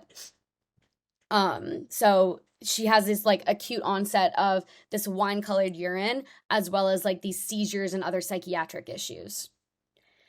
Okay. So here's patient's urine during the asymptomatic phase. So it looks yellow. And then after an attack, it's going to look wine-colored. So it looks like a more of like a darker red. Here's PCT, porphyria. I keep thinking it's percutaneous, but that's the C. Porphyria cutanea tarda, or PCT. This is way more common. I will say, though, usually with vignettes, like when I say, like, oh, this is more common, you see it more commonly on boards. This is not the case with this one. I would say I do think that they ask AIP questions more than PCT, but PCT still comes up, especially with derm. When you guys do derm, whenever you do derm, I think it's at like the very end of the year, they throw it in a block. Don't forget about PCT. Like, don't forget about it. That's just like a trick for boards. Don't forget it exists because it is more common than your acute intermittent porphyria. This is going to be deficiency or decreased activity of uroporphyrinogen decarboxylase. So you get a buildup of uroporphyrin. With this one, uroporphyrin is UV active. So it absorbs UV light. So if we go back here, this guy's going to get increased in porphyria cutanea tarda. And then once you go out in the sun, so this is happening normally, it's not a big deal, but once you go out in the sun, now you're going to start seeing the symptoms, okay? So the patient will present with blisters just kind of everywhere, hands, face, everywhere. You can also see the tea-colored urine. I tried just to keep this all like yellow, just to help you with the AIP's wine-colored. It's red, it's deep, they're going out drinking. This now is going to be yellows, it's UV active, the sun's yellow, right? You get blisters, it's in the name, cutaneous, and then you see the tea-colored urine, so it's going to be like a lighter, tea color. I know tea's not really yellow, but it's like a lighter colored urine. Well, I guess that's not really because urine is yellow, right? Okay, so it's going to be a little darker than urine, but it's still not going to be like deep red like the wine-colored one in the AIP. Okay, so next we have our sideroblastic anemia. So sideroblastic anemia is what happens when iron goes to the mitochondria. So sideroblastic anemia, I'm not explaining it yet. I'm giving context. So what happens when iron, sorry, I am explaining it. Long day, sorry. So you get sideroblastic anemia when iron is going to go to the mitochondria and it waits to be incorporated into heme. So for context, let's go back to my little diagram. So remember with this, iron is required to convert protoporphyrin into heme by ferrochelatase. So iron, you get iron from food, you get iron from what you eat, which I said. So now it does what it needs to do. It goes everywhere, and it's going to go to the mitochondria within the cells, and now it's just kind of sitting there and waiting to be incorporated into heme by ferrochelatase. So with sideroblastic anemia, it goes to the mitochondria, but it can't get out. So it goes there, can't get out. And it basically builds up within the mitochondria, and it causes what's known as a ringed sideroblast. So sidero, I don't know if you know this this like root, but sidero or SID, S-I-D, this is like a root for iron. So we have Fe meaning iron for ferrochelatase. Whenever you see this like root within a word, SID, it's another word for iron. So that's kind of what it's saying. It's like we have this ring of iron within this red blood cell precursor. Okay. And another thing to keep in mind with sideroblastic anemia is you need to use a different type of stain. It's not a right stain. Right stain's the normal stain for cells. You need to use Prussian blue to visualize iron, because iron loves Prussian blue stain. It gobbles it up. So whenever they have they think that, iron is present, they'll use Prussian blue and it'll like bind to it. Okay, so this is what it looks like. So here is going to be your red blood cell precursor. And now here's iron within the mitochondria. It's just kind of like without, the mitochondria is not in the nucleus. It's like floating around in the cytosol. Well, not in this, like the mitochondria organelle is going to be out here. That's why it looks like it forms like this nice little ring, right? So, what causes this? So why does iron get into the mitochondria, but now it can't get out? Like, why is that happening? Usually it's chronic alcoholism. So alcohol is a mitochondrial poison. I actually really encourage you to listen to Golion for this. He does a really good job. He actually explained, I didn't really understand sideroblastic anemia. He explains it very well. So if you even just kind of listen to his podcast and like listen for him to talk about this, he goes into it. But basically what he says, if you don't have time, the Spark Notes version of Golion is alcohol is a mitochondrial poison. So when you drink alcohol, any type of alcohol, it uncouples oxidative phosphorylation. That's why you get hot, right? I don't know. I'm not going to go into it right now, but that's actually why they say you have an alcohol blanket on when you drink. You I'm cold. Let me just drink some alcohol. I'll get warm. It's because you're uncoupling oxidative phosphorylation. And that uncoupling, basically by uncoupling, you're uncoupling the proton gradient from now allowing the ATP synthase from using that proton gradient to power, the production of ATP. So if you uncouple that, now the proton gradient isn't being used as energy anymore. It just gets released as heat because you can't destroy energy. It needs to go somewhere. So it gets released as heat. So that's why you get really hot when you're drinking alcohol. But by the fact that it's uncoupling oxphos is like, that's bad. That's a poison. So that's why they say alcohol is a mitochondrial poison. So anyway, it uncouples oxidative phosphorylation, but it also just like really affects a lot of the other processes that are occurring within the mitochondria. Okay. So one of the main causes of sideroblastic anemia is like this chronic alcoholism. Essentially the mitochondria just stop working. So iron goes to the mitochondria to be incorporated into heme, and it just nothing can be done with it. It's like, nothing can happen. So it just sits there, and then you get that ring around the nucleus. Another thing, vitamin B6 deficiency, I did say I was going to mention this very briefly. Remember that you need vitamin B6 for, the first step of heme synthesis, which is succinyl-CoA plus glycine to make ALA. They love to ask this. I'm just gonna mention that. They do like to ask that because it's like very biochemy.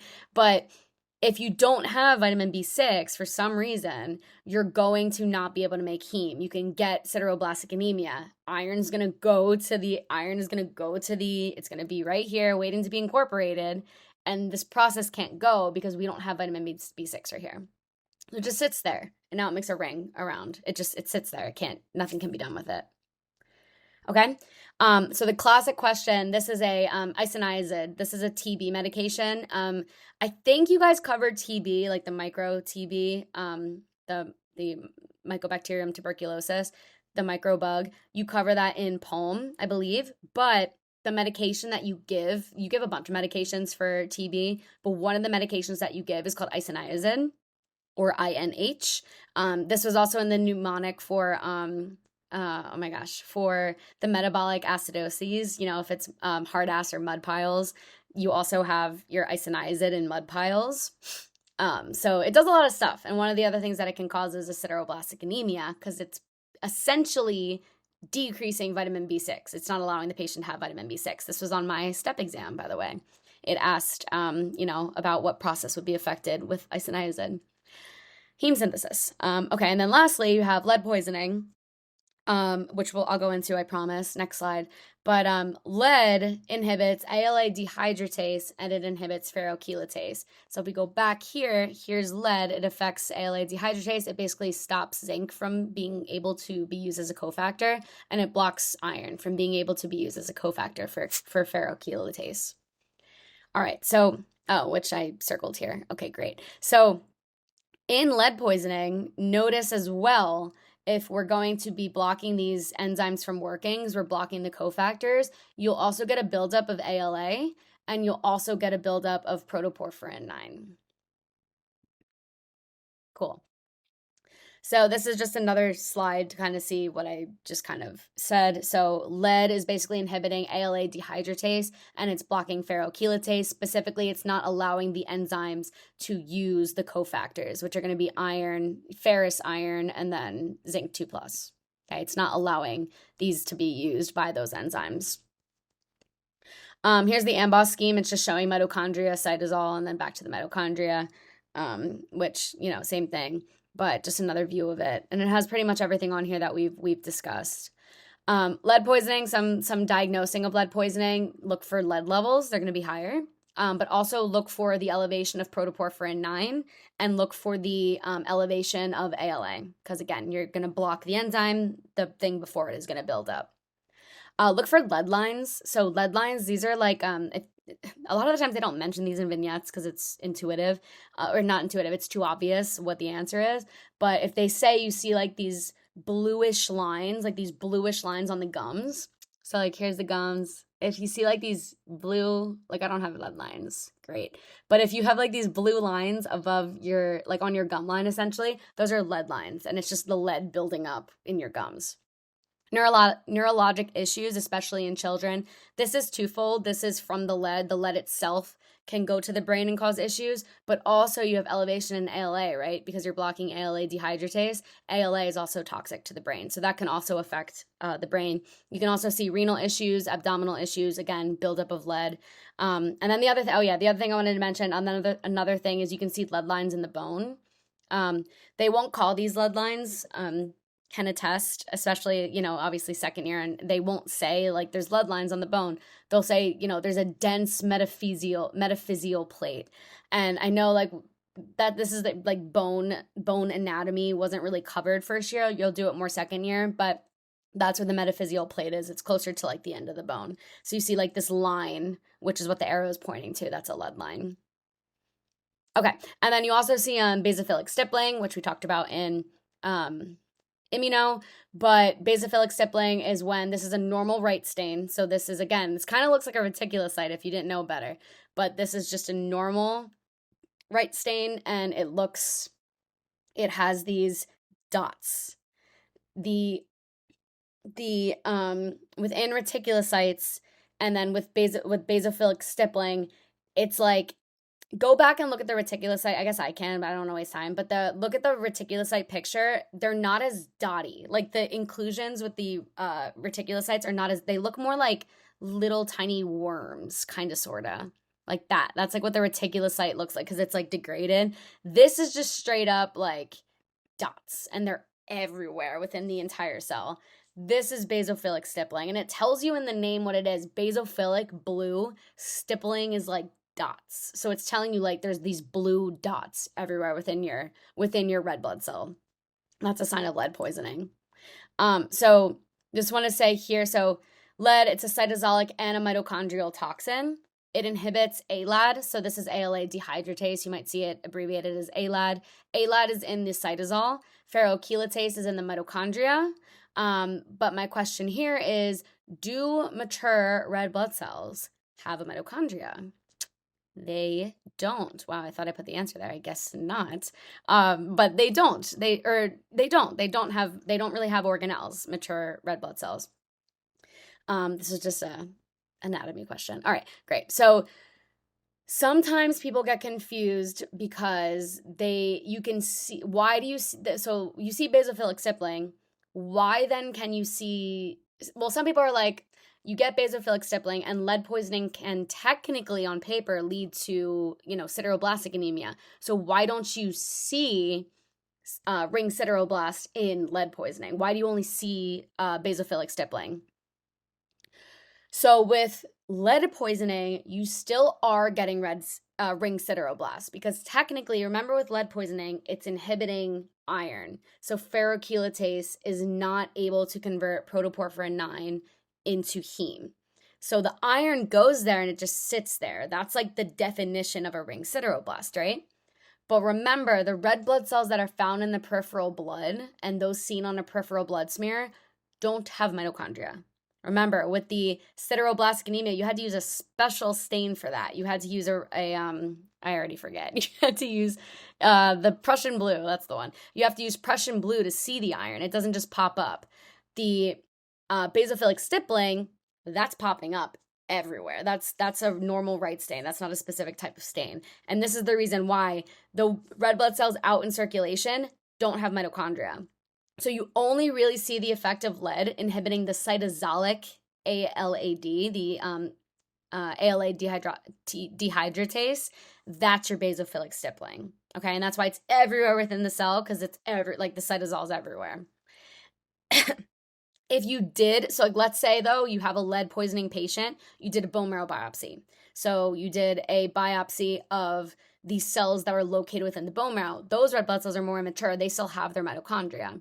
They are going to have ring sideroblasts. Hopefully that makes sense. I said that so weirdly, but all I'm trying to say is your cells out in the peripheral blood, your red blood cells out in the peripheral blood do not have mitochondria. Okay? No mitochondria. That's why red blood cells rely super heavily on glycolysis because they don't have mitochondria. They can't undergo oxidative phosphorylation. Can't happen. So technically, if they were to have mitochondria out in the peripheral blood, you would see ring sideroblasts because iron would be sitting there and it can't be used. So it's just sitting there and then you get that ring forming. But the red blood cells out in the blood, you only see the effects of inhibiting the ALA dehydratase, and that's why you get the cytosolic stippling, and that's why the whole cell is covered with stipples. Okay, and again, I think the reason I put this in here is because people were getting questions on it, and they're like, why are there ring sideroblasts in my lead poisoning? You should see ring sideroblasts if red blood cells had mitochondria. But if you did a bone marrow biopsy where there are red blood cells with mitochondria, you will see ring sideroblasts in lead poisoning patients, okay? So it's like ring sideroblasts, it doesn't have to be the patient is like an alcoholic on isoniazid or whatever. It could just be that they have lead poisoning and you did a bone marrow biopsy and now there's ring sideroblasts there because the iron that's there in the mitochondria can't be used, so it's just sitting. Here's basophilic stippling again. The main getting got question for this is because, basophilic stippling, this is lead poisoning. So I think people want to say like, oh, this must be iron. These inclusions must be iron because the iron's just sitting there. No, remember, this is a peripheral blood smear. This is not the mitochondria. This is not iron. So what are the stipples? What are these dots? It's ribosomal RNA. So it's the ribosomes. It's little bits of the ribosomes that basically just that's residual because it can't do what it needs to do. Okay? So it's not iron. That's basically what I'm trying to say. It's not iron. Don't get got with that. And lead is going to inhibit RNA degradation. So these residual RNA, any residual RNA just going to present as stipples within the red blood cell. Here's a ring. This is a terrible photo, but I apologize. But this is a ring sideroblast from a bone marrow biopsy. You can clearly tell that this is not the peripheral blood. This is from like some sort of stain from the bone marrow. So now here they ask you, okay, what's this comprised of? So my basophilic stipples are comprised of ribosomal RNA. What are these stipples? They're not really stipples, but what are these dots in this cell comprised of? This is iron. Okay. So this is iron. Oh, this is a Prussian blue stain. So this is a Prussian blue stain, and it's going to stain the iron. Usually you do Prussian blue stains on the bone marrows just to see if there's any iron there. Good. We love it. We understand it. Great. All right. So how do you treat lead poisoning? Chelate the lead. You just got to get the lead to stop inhibiting ALAD and ferrochelatase. So you want to use a chelator. So if you look at this chart, don't memorize this. I literally don't think any of these are covered. Like, I literally don't think any of these are covered in Sketchy. But all I'm really showing is, like, for lead poisoning, you give a chelating agent. So you can give, this is called, the main one is actually not on here, which, oh no, yes it is, it's down here. So DMSA, another name for this is Succimer. This is like the most common one. So you want to give Succimer. It kind of binds up the lead. Dimer-caprol, and again, calcium diosodium EDTA, and then penicillamine. These are all, actually, I think Anki asks about these, which is funny, but regardless, these are just chelators of lead. So penicillamine, I think they might ask about this because it sounds like penicillin, but it's a lead chelator. You can give it for lead poisoning. Cool. Iron deficiency. So now it's like more of the microcytic anemias here. So iron deficiency, there's just not enough iron in the diet. So this can be like a malnutrition issue. Another thing that can cause iron deficiency is you can't absorb iron. And I know I talked about this in GI, but if you're, didn't watch any GI stuff, there's a mnemonic that everyone uses, Iron Fist Bro. And it helps you remember what parts of the small intestine absorb which nutrients. So the duodenum, the jejunum, and the ileum. The duodenum is going to reabsorb, is your site of reabsorption for iron. Your jejunum is your site of reabsorption for folate. And then the ileum is the site of reabsorption for vitamin B12. Okay. So who can absorb iron? Babies can absorb iron because, like, they're babies and they can't do anything. Or you have any duodenal disease, so celiac disease, just as an example, any duodenal disease, you can have iron deficiency. Loss of iron just normally, so think bleeding. So GI bleeds, normal bleeds. Females on their period actually comes up a lot with iron deficiency. If you have an ulcer, especially with an ulcer that's bleeding, colon cancer. So colon cancer, any adult, this is actually like a still known thing clinically.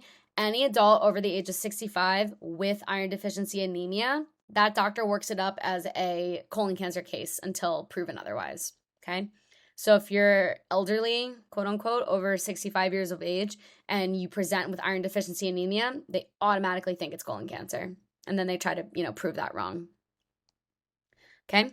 And then other things that can cause iron deficiency, pregnancy, that's strictly increased demand. The baby is taking a lot of nutrients from mom. And the last one is called Plummer-Vinson syndrome. Plummer-Vinson is this triad of dysphagia, iron deficiency anemia, and esophageal webs. And I definitely use this mnemonic, Plummer's die. And the die stands for dysphagia, iron deficiency anemia, and esophageal webs. All right, so problems with globin chain production, these are your thalassemias. You can have alpha thalassemia, these are gene deletions, and then beta thalassemia, these are your gene mutations. So like I said, I know someone did an LI on this, so we're gonna quickly go through this. So what are the thalassemias? Remember that hemoglobin A, this is comprised of 2 alpha chains, 2 beta chains. Thalassemia, any type of thalassemia, so minor, major, doesn't matter.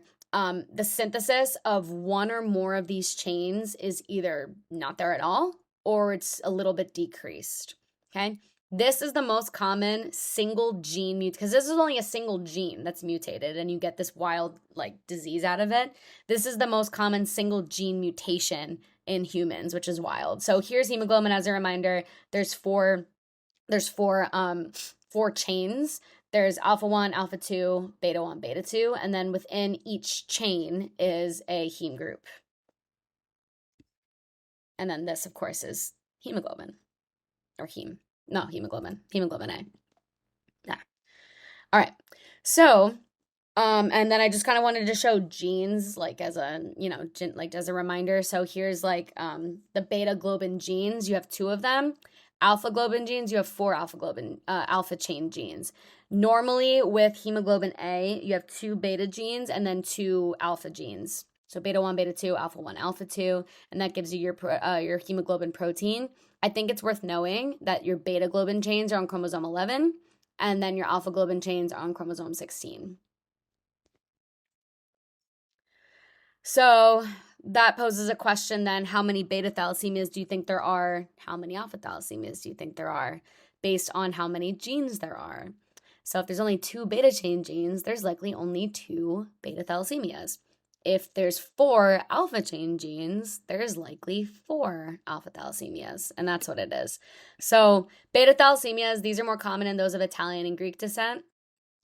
This one is either decreased or absent synthesis of one or both of the beta globulin chains. And again, these are mutations. Don't get got. This is where they start, and boards does this. I remember a lot of my friends were a little shook when they were doing dedicated and getting questions like, is this a mutation? Is this a deletion? Is this a recombination? Is like stuff like that. So I always try to point it out when I see it. It sounds very like intuitive, but always point it out. So beta thalassemia, this is a mutation. It is a mutation. Nothing's getting deleted. It is a mutation of some sort on that gene. And it's specifically chromosome 11. If you have decreased beta chains, what does the body do to compensate? It's going to increase hemoglobin. I should have given you more time to think about it. But it's going to basically, so if beta chains are down, it's going to basically be like, fine, we don't need hemoglobin A. Let's make other hemoglobins. Let's make different ones. So it'll increase production of hemoglobin F and hemoglobin A2, because it's like, fine, I don't need hemoglobin A. I'll make the ones that don't have beta chains. So the two types, because there's two genes, is if you have one chain defect, aka one mutation defect, or you have a two chain defect or a two mutation defect. So you have beta thal minor, another name for that is intermedia, and then beta thal major or Cooley's anemia. This is a two chain defect. So beta thal minor, and like I said, remember back to those beginning slides when I'm like beta thal minor, the body can, so you're going to get anemia, right? You're going to have a low H&H, but the body, like it's not such a severe anemia to the point where, and the bone marrow can compensate, it's going to compensate. So it's like, it's going to shoot out more of those reticulocytes. Maybe it's going to cause increased EPO production. It's just going to try and compensate in some way. Versus major, it can't. And that's kind of what I was trying to get at with those early slides. So you can kind of go back and fill in the blanks in your brain. So beta thal minor, it's only one of those two beta chain are mutated. Very mild symptoms, mild anemia. Maybe there's some bone growth abnormalities, or you just have no symptoms. Maybe you have no symptoms. But the bottom line with beta thal minor is the baby can survive. With beta thal major, sometimes it's called Cooley's anemia. This is you have two defective beta globin genes, so two mutated genes. So sometimes they put like, the beta symbol with like a knot next to it because it's like there's no like functional beta chains. So this is now you have a hemoglobin completely without beta chains. And what happens is the body, it'll try to compensate with other types of hemoglobins, but at the end of the day, what it's going to do is it's going to have there's four alpha chains. It tetramizes. That's not a word, but it forms tetramers of alpha. So you get these four alpha chains that come together. You basically get like an alpha chain hemoglobin, which is not a normal thing, and it just nothing happens. So it'll actually precipitate out in the red blood cell because it can't do anything and can't carry it can't do anything properly, and it destroys that red blood cell. This is very severe, so super, super severe. It appears within the first year of life. And this is important to remember because remember at birth, the baby's going to seem healthy because tons of hemoglobin F. Baby has tons of hemoglobin F. So within that first year of life, the baby seems fine. And then all of a sudden, when hemoglobin F starts to transition to your adult hemoglobin, that's when you start seeing the issues. It's life-threatening. The baby can have failure to thrive. Baby can have jaundice. The baby might even need regular blood transfusions, but the bottom line with this type of thalassemia is there's decreased red blood cells, so there's decreased hemoglobin. All the organs are going to be hypoxemic. Well, the red blood cells are hypoxemic, and then the organs have hypoxia. So they're not going to have, none of the tissues are going to have oxygen. So here's how do you treat beta thal major? This is kind of like a farm tie-in. Give hydroxyurea. So hydroxyurea, this is a drug, and somehow it increases hemoglobin F production. They don't really know why. They were looking at this drug for treatment for something else, for a cancer. So you'll actually learn about, you probably will do it. It's one of the cancer drugs, hydroxyurea, but they just found one of the side effects is it increases hemoglobin F production. So they're like, cool, let's give that for beta thal major. Because again, it's like you can't make hemoglobin A, so let's try to increase hemoglobin F somehow. So you can do you can give hydroxyurea, and you can also do blood transfusions, try to get this blood out with because again, at the end of the day, blood carries oxygen. You need to get the organs oxygen, so you just give them blood with normal hemoglobin in it. And as a reminder, hemoglobin F is made up of 2 alpha chains and 2 gamma chains. They do like to ask that, like, just they think it's an easy question, they throw it in there. All right, so if we were doing these all together, which I actually think your version has the answers, which, oh man, but it's okay. Hemoglobin electrophoresis findings. So your options here are going to be beta thal minor, beta thal major, or normal. So what type, that's here in red. And then it tells you about the hemoglobin F content, the hemoglobin A content, and then the hemoglobin A2 content. Feel free to pause it to do it. But we're going to go through. So this line right here, what do you guys think this is? Where it's 97% is hemoglobin A, 1 to 3% is hemoglobin A2, and then less than 1% is hemoglobin F. That's going to be your normal. Here you have absolutely no hemoglobin A, 90 to 98% hemoglobin F, and then like increased hemoglobin A2. That's going to be your beta thal major. And then this one, of course, is going to be your beta thal minor, but this is like, you have some hemoglobin A, but not as much as normal. You should have, 97 to like 98% hemoglobin A.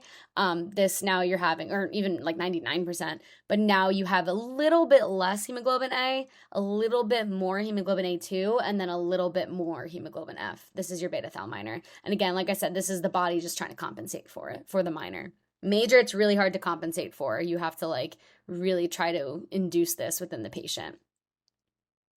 All right, here's your parvovirus B19. Oh, I forgot I did this. This is awesome. Wow, we're doing it again. So parvovirus B19, remember, let's see if you guys remember from however long ago, but remember this virus is only going to replicate in your red blood cell precursors. So if you get an infection in patients who are already hard pressed, no, you get an infection, you get like an aplastic, you know what? I'm actually going to take this out. I think I explained it really weird in this slide and people are getting confused, but I'll just talk and then I'll redo this slide. But parvovirus B19 in patients that already have issues making normal red blood cells. So the examples I gave before were your sickle cell anemia and your hereditary spherocytosis. You can add to that list, beta thal major, types of red blood cell cancers, anything where it's like the red blood cell precursors are already like stressed, like the bone marrow is already stressed. Now you get a parvovirus B19 infection, which infects red blood cell precursors. That's when you get your aplastic crisis. And then if you don't have issues with your red blood cell precursors, in children, normal children, like normal non-red blood cell precursor issue children, you get the fifth disease, that's that rash, that's that slap cheek appearance. And then in adults, usually it'll give you a little hint in the vignette because the adults are going to have bilateral joint pain and it kind of migrates. Or it can be, even coming to think of it, it can be like both of my knees are hurting at the same time, my left knee and my right knee, my left elbow, my right elbow. So that can also happen with the bilateral joint pain. Cool. I'll change that slide if I remember. Let's see. All right. So your alpha thals, these are more common in those of Middle Eastern descent. And this is now not a mutation. This is a deletion. So this is decreased or absent synthesis of your alpha globin chains. Remember, you have 4 alpha globin genes. That's why there's 4 types of alpha thalassemias. So you have a gene deletion issue of 1 or more of the 4 alpha genes on chromosome 16. So the severity is going to depend on how many genes were deleted. So for example, you have a 1 gene deletion. This is your alpha thal minima. Here's kind of how you can see it. So normally it should look like, alpha, alpha, and then alpha, alpha. Whoa. Okay. So if you have a minus sign, this is saying 1 out of the 4 are deleted, right? The symptoms for that is asymptomatic or even a carrier state. So you are a carrier state, it can be given to like your child, but mostly that patient with just one gene deletion, this is asymptomatic. And that's why I put these two in green, because this is like the bone marrow can compensate for this. Like you can have you can increase your red blood cell count, you can increase your reticulocytes to try and compensate for this. Your two gene deletion, this is also like they can be asymptomatic but also have mild symptoms. This is your alpha thal minor. So you can either have one gene deleted on this, one gene deleted here and then one gene deleted here. So that's your two gene deletion. Or you can have both deleted on one side and then these guys are fine. I'm just trying to show you different ways you might see it written out. And now we have the more serious ones. These are the ones that like the bone marrow can't compensate for, and the bone marrow just can't keep up. 3 gene deletion, this is called hemoglobin H. So this is going to be 3 of the 4 alpha chains are deleted. Genes for the alpha chains are deleted. 4 gene deletion, this is called hemoglobin Bart's. Oh my God, sorry. So it can be written as all 4 are minus signs, or it's like a not symbol. So this is, again, kind of what I just said.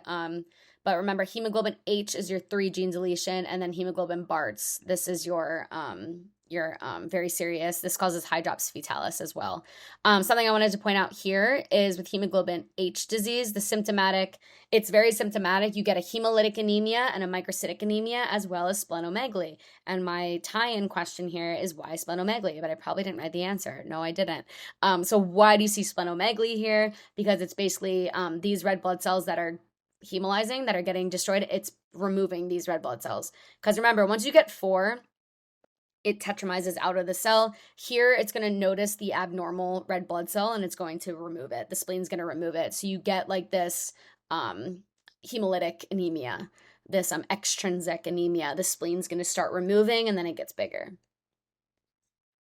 Hemoglobin H disease, so this is going to be your 3 gene deletion of hemoglobin, of the alpha chain, The anemia, you get hepatosplenomegaly, which we talked about, as well as jaundice. You also get extramedullary hematopoiesis.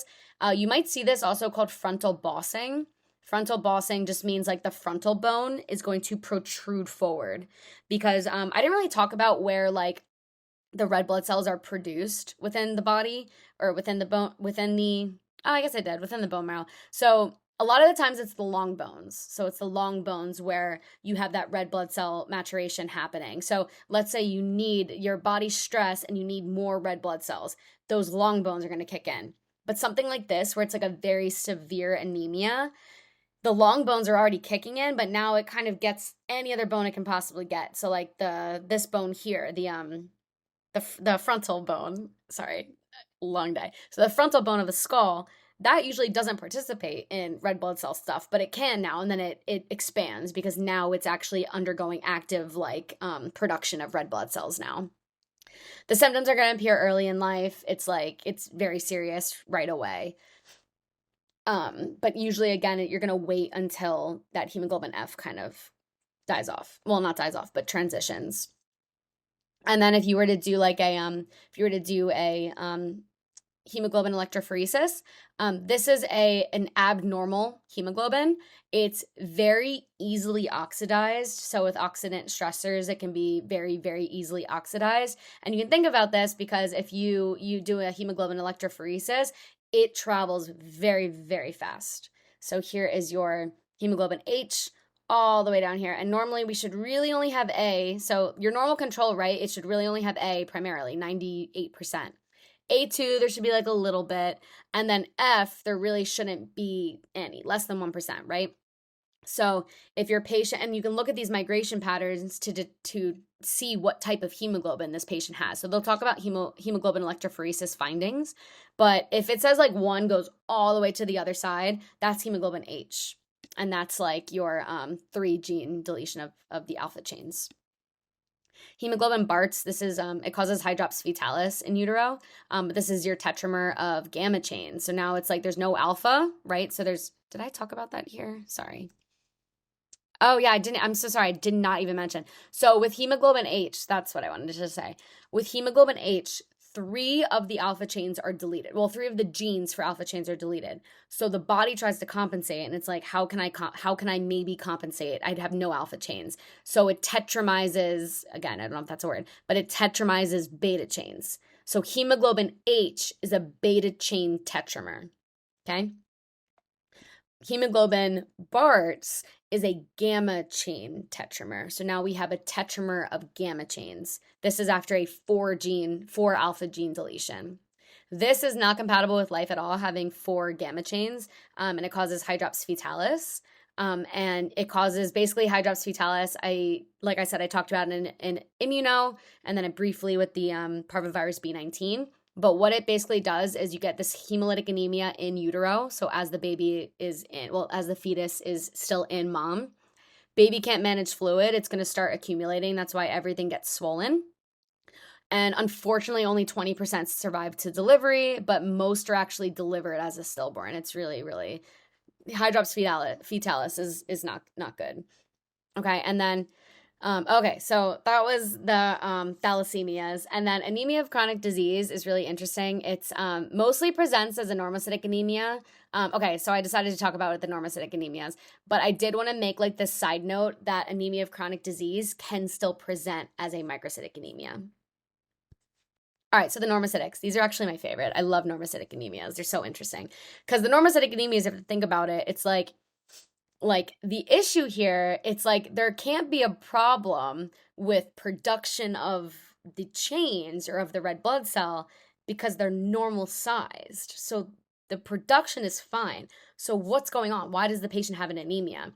So really the only way is you have over destruction. So you're destroying too many of the red blood cells, or you have underproduction. So the bone marrow is the problem. Over destruction, it's some sort of hemolysis. So you can have an intravascular hemolysis. So that's the physical bursting open of the red blood cell. Or you have an extravascular hemolysis. This is what happens in hemoglobin H disease. It removes that red blood cell, the spleen removes, and it gets splenomegaly. Okay. So here are the ones that we're going to discuss. So the normocytic anemias, you have anemia of chronic disease, hereditary spherocytosis, PNH, G6PD, immune hemolytic anemias, and then sickle cell. So anemia of chronic disease, this is the most common anemia, which I think people think it's iron deficiency anemia.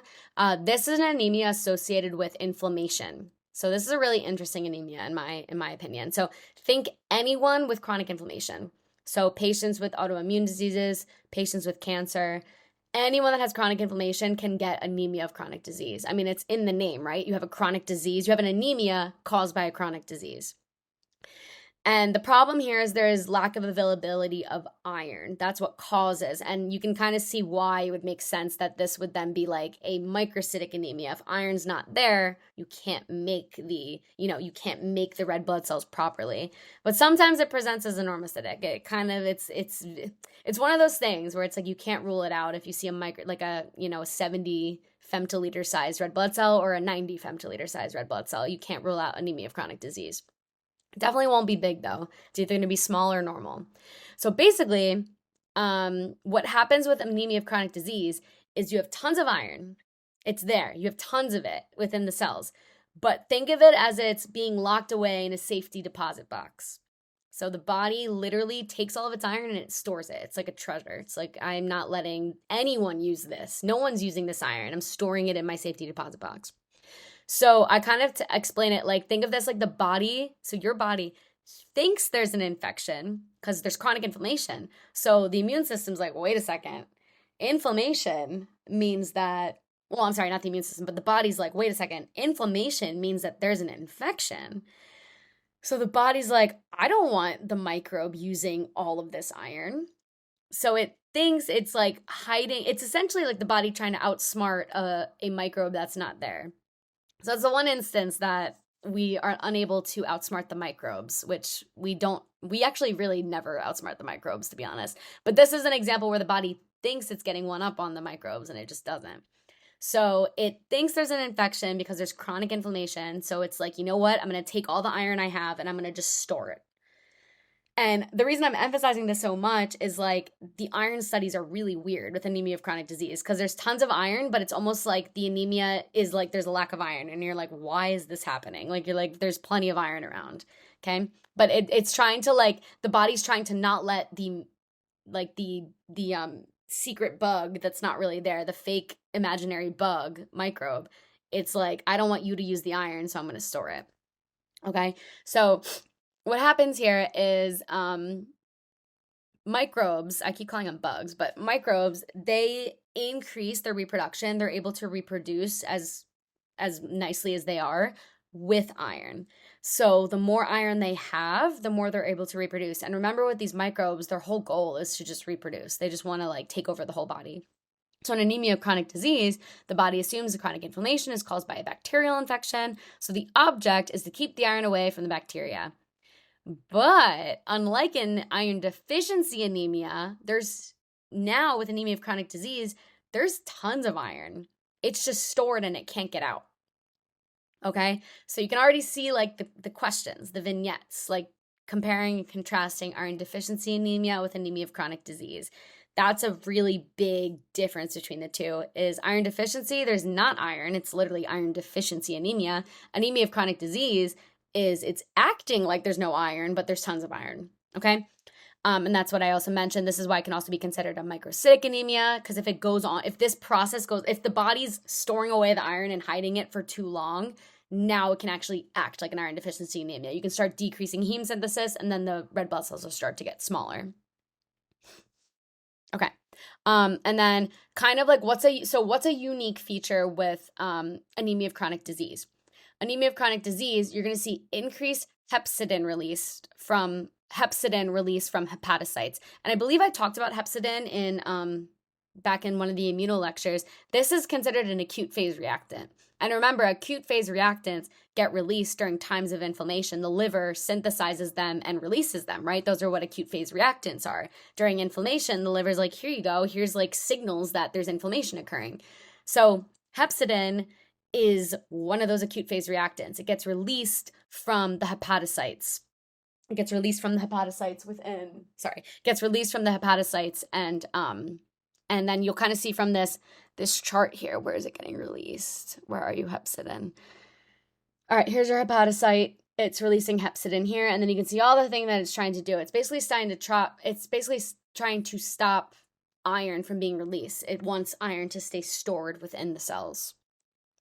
And I have a better picture than that one. So, and this is, once you understand it better, you can go back and make sense of it. But basically what hepcidin is doing is what I had said. It's a huge regulator of iron metabolism. So it inhibits iron absorption from the enterocyte. Remember, within the duodenum, you reabsorb iron in the duodenum. And it inhibits iron release from the hepatocyte as well, and from the macrophages.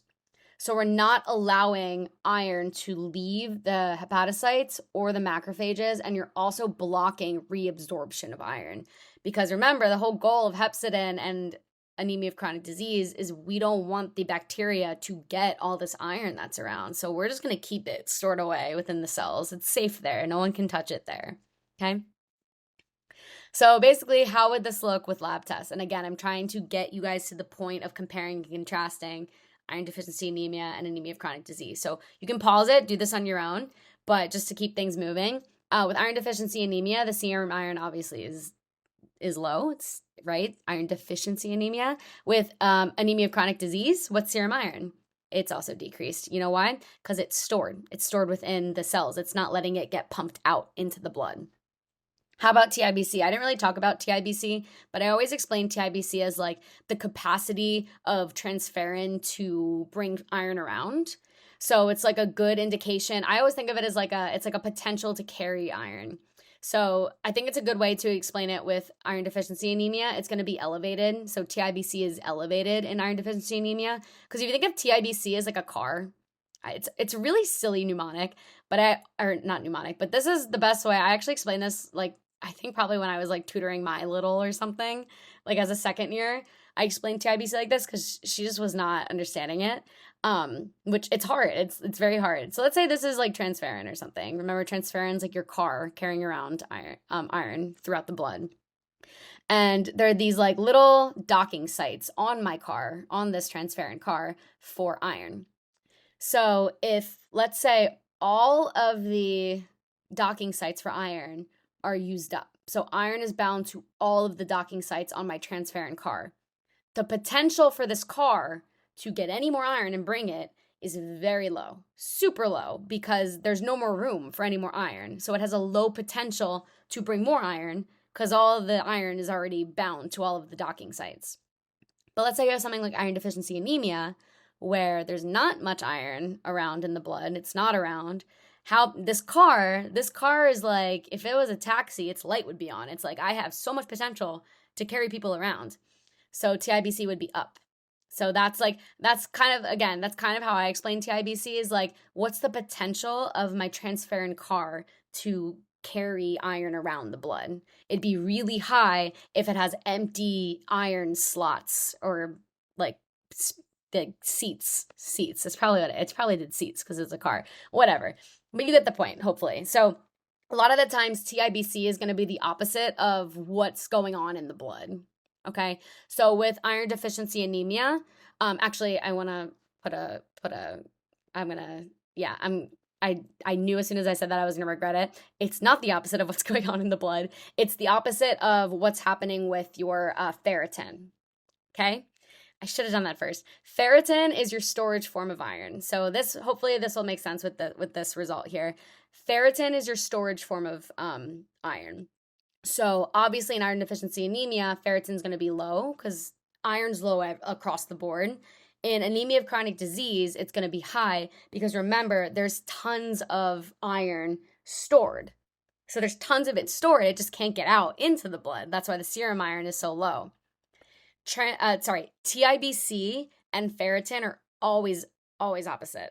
Actually, I probably shouldn't say always because I always get in trouble when I do these extremes. But it's a lot of the times it's going to be the opposite of what's going on with the ferritin content. So if your ferritin's high, that means there's tons of iron stored. So the storage form of it, aka ferritin, super high, not much of it is going to get transported around. Okay? Okay, and then the other thing is if ferritin's really low, so there's nothing stored, that means my car here, my transferrin car with all of its seats, there's nothing for it to carry around because there's nothing stored. So it can't take anything from the storage out back into can't carry it around in the blood. Conversely, ferritin's high, tons of it are stored, so my transferrin car is going to be filled up to the brim. All these seats are going to be taken because there's tons of it stored. So now the potential to carry any more iron is low, and that's why your TIBC is low. Okay? When in doubt, they're opposites. TIBC and ferritin are opposites, but just that's kind of how I explain it. It's the potential of how much can you carry, like what's the potential of carrying iron around? And it's usually going to be the opposite of what's going on with the storage. Cool. Okay. So hereditary spherocytosis, this is an inherited disorder. It's an intrinsic defect in red blood cell tethering protein, band 3, ankyrin, or spectrin. So here's band 3, here's ankyrin, and here's spectrin. And by tethering protein, it's basically like, here's your lipid bilayer of your red blood cell. And if you zoom in on it, you have like these channels and whatnot that anchor to like the actin cytoskeleton underneath. Because remember, red blood cells are moving through the capillaries and whatever. They need to be able to like move around and like get through the small capillaries and the big capillaries and whatnot. They need to be able to be like not deformable. No, they need to be able to be deformed if they need to. If they're going through like tight spaces, they need to be able to like move. So that's why it's important to understand that the lipid bilayer is tethered to actin, right? Actin is what's kind of moving around the cytoskeleton so it can change its shape. So here, with hereditary spherocytosis, you basically can't allow, like basically you're not allowing the red blood cell to change its shape at all. It's just a sphere. It's kind of like a basketball. It looks like a basketball. I know it looks like it, and what actually happens, and you can see this in this picture, it's actually losing membrane. So it loses membrane. These things bubble off because like the lipid bilayer, since nothing's tethering it like to itself, it just like breaks apart and it leaves. And that's why it loses so much membrane, it becomes like a spherocyte. And literally it looks like a basketball. And then the predominant type of hemolysis that occurs is extravascular hemolysis, because it is extravascular hemolysis because it gets removed by the spleen. So the spleen is going to take it and just remove it. It's not lysing open the cell. It's just like, you're weirdly shaped, and it grabs it and just removes it. Cool? Great. So how do you test this? It's called osmotic fragility. So osmotic fragility is like if you were to, so you know how red blood cells, everyone remembers those experiments from, well, not experiments, but like learning biology for the first time in like college or high school, maybe even high school biology, where it's like, if you put a red blood cell in pure water, it's going to burst open. It's because it has a certain level of like fragility. It can't be 100% pure water. It's going to lyse. It needs a certain amount of like osmotic difference, like it needs some sodium chloride in there to be able to make it so it doesn't lyse. Hopefully that makes sense. But anyway, in hereditary spherocytosis, there's increased osmotic fragility. And don't get got with the chart, because they might show you this chart. Even on your exam, they might show you this chart. So here's the osmotic fragility chart. It kind of looks sigmoidal, kind of like the hemoglobin curve thing. But this is your normal red blood cell curve. It's like this lighter orangey color. Hereditary spherocytosis has increased fragility, okay? So increased fragility, this is fragility so think of it as like now it's more fragile, it's easier to lyse.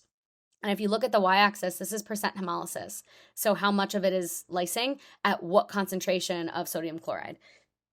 So normally, let's say it reaches about 50% hemolysis over at 0.4% sodium chloride.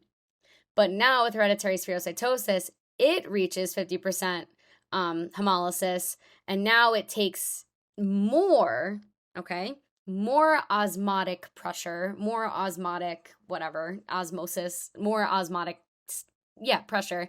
So a higher concentration of NaCl in order to burst it. So 50% burst of hereditary spherocytosis, you need more sodium chloride to do it. Versus a normal red blood cell, you need less sodium chloride to do it. So with hereditary spherocytosis, we're increasing the amount of osmosis needed to burst the cell open. Okay, but don't get got with the chart, because it goes like the opposite way. It always shifts to the left. This is always like a left shift, but that's an increase in fragility. Okay. Cool. So when you see this, usually you can diagnose hereditary spherocytosis, but it usually just tells you if you have increased osmotic fragility. That just tells you in general that your red blood cell has some sort of membrane defect, which makes it so you need a higher osmotic pressure to lyse it than a normal red blood cell, which is kind of what this is saying. Decreased resistance to lysis, and they're lysing more, like not when they should. Okay, next, how do you treat it? So you give a splenectomy. Remember, with hereditary spherocytosis, it's extravascular hemolysis. The spleen is removing the misshapen red blood cell. So the issue here, the reason you get anemia, a normocytic anemia, is the issue is not the spherocytes. The spherocytes are fine. It's just the spleen thinks there's something wrong with them, and there is. They're a little weirdly shaped, but they keep removing them. That's not the problem. The spherocytes are not the problem. The spleen is the problem. So if you take the spleen out, so literally the treatment for this is a splenectomy, because if you stop the spleen from removing the spherocytes, it's fine. So removing the spleen is actually going to resolve the anemia. So here's a Drake and Josh quote. I don't know if I'm showing my age with this at this point, but when Drake, no, this is Josh. He imagine Josh is the spleen, and now he's saying it's spherical. Hereditary spherocytosis. That's why they need to remove the spleen. Okay, great. So here is so let's say that this is, a patient peripheral blood smear. This would be a patient with no spleen, so asplenic, because here are spherocytes. So we have spherocytes present. And you can tell spherocytes on peripheral blood smear, there's no central pallor. They look smaller than the other red blood cells around them. And the other thing is there are these inclusion bodies in pretty much every single cell. So you see like these inclusion bodies everywhere. And what are those inclusion bodies? If you can remember from immuno, these are Haljali's. So Haljali bodies, these are nuclear fragments. Usually these are things that the spleen can like bite out. So the spleen can actually take chunks of these out. And once you take the spleen out, it no longer can take out these inclusion bodies. So that's why I know that this is a patient with hereditary spherocytosis that had a splenectomy, because there's these Haljali bodies. Let's say the patient has hereditary spherocytosis and they still have their spleen and it's causing their normocytic anemia, there wouldn't be Haljali bodies because the spleen is still able to remove those inclusions. So the splenectomy would resolve the anemia, but if you did a peripheral blood smear, you'll see spherocytes, you'll see Haljali's. That's okay. It's okay. They're not doing anything. Maybe they're not carrying the blood as effectively, but it's okay. It's not that bad of an anemia. This is a video. I have no idea if it works. You guys can watch it like on your, oh, here we go. So here's a spherocyte. Ready? Watch this guy right here. It goes pop like a basketball. Yep. So it literally, this is your sphere compared to these other normal sized red blood cells. It's just like it literally is like just like a ball. That's what a spherocyte is. So that's why, it's losing membrane. It has decreased red blood cell membrane, and then it just like forms like a basketball. Cool. All right, next one, PNH. We talked about this with immuno. I actually think this is the exact same graphic. It's from UWorld. This is an acquired mutation in the PIGA enzyme, or the PIGA. This is the only hemolytic anemia that's caused by an acquired genetic defect. It's the only one caused by an acquired genetic defect, which is kind of interesting. And remember from immuno, the lack of those GPI anchors. So remember that these CD markers, so these CDs, 55 and 59, these are present on the surface of red blood cells to kind of tell the complement system like, hey, I'm a red blood cell, don't attack me kind of thing. It's like a way to make sure that the red blood cells don't get lysed.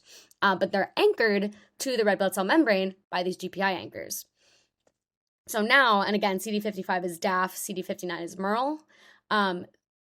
And with this one, we have this PIGA enzyme defect. We don't have GPI anchors anymore because you basically lose those GPI anchors, and now you lose DAF and MERL, and now the membrane attack complex there's nothing stopping the complement system from attacking the red blood cell. So this is an intravascular hemolysis. It's actually, the spleen's not removing the red blood cells, they're just getting bursted open. And like I said kind of earlier, this is a nocturnal. So this is like considered nocturnal because it's happening during the nighttime. When you sleep, you have a slight decrease in blood pH. You tend to breathe less when you sleep. So you tend to hold on to CO2 more. So it causes an acidosis. So that acidosis actually activates complement. And in normal people, it's totally fine. But with people with PNH, it actually causes a hemolysis. So they go to the bathroom first thing in the morning and their urine looks a little bit red and they're like, that's really strange. But from here, the actual cause of death in people with PNH, it's not that intravascular hemolysis, it's actually going to be a thrombosis because so many of these cells get lysed open, it can actually cause clots. And then you can get, Next one is G6PD. So G6PD is, I should say the full name because it's probably going to say this on your exam and on boards and everything, glucose 6-phosphate dehydrogenase, which is G6PD deficiency. So you have a deficiency of glucose 6-phosphate dehydrogenase. This is X-linked recessive. So remember what my pedigree will look like. Remember your pedigree is going to look like not every generation is going to have an infection. Well, not every generation is going to have a case of it, but pretty much whoever does have it is likely, and I'm going to just say always because that's what it's going to be. It's always going to be a male, always. And it's another thing too, where if both parents have it, the male is going to have it. A lot of the females don't have it.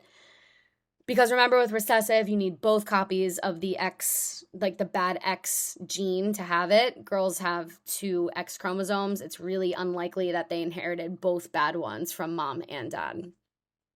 So what this does, what G6PD deficiency is there's a reduced half-life now of glucose-6-phosphate dehydrogenase. This is an antioxidant. So glucose-6-phosphate dehydrogenase is an antioxidant. So this is really interesting. I think Golian, again, he really describes this nicely. I think he describes it as like an episodic hemolysis. And I think he gave like an example of like a vignette where it's like you can't catch the hemolysis. So it's like the urine will only be red every now and then. It's like very episodic. And it's only in instances where there's increased oxidant stress. That's where you catch the hemolysis. But it's not, again, it's like one of those things where it's not happening all the time. It's kind of like the acute intermittent porphyria, where it's only in instances where the heme synthesis pathway is sped up. This now is only in instances where you have this oxidant stress. G6PD is not able to work as effectively, so it can't act as an antioxidant. And then you get destruction. This is also an intravascular hemolysis presentation. So what are examples of oxidant stress? A lot of the times it's going to be like a medication. So some of the examples of the medications, I don't have it on here. I probably should put it on here. NSAIDs. So NSAIDs, I think I'm going to add it if I remember, but if I didn't, add a little note to your PowerPoint.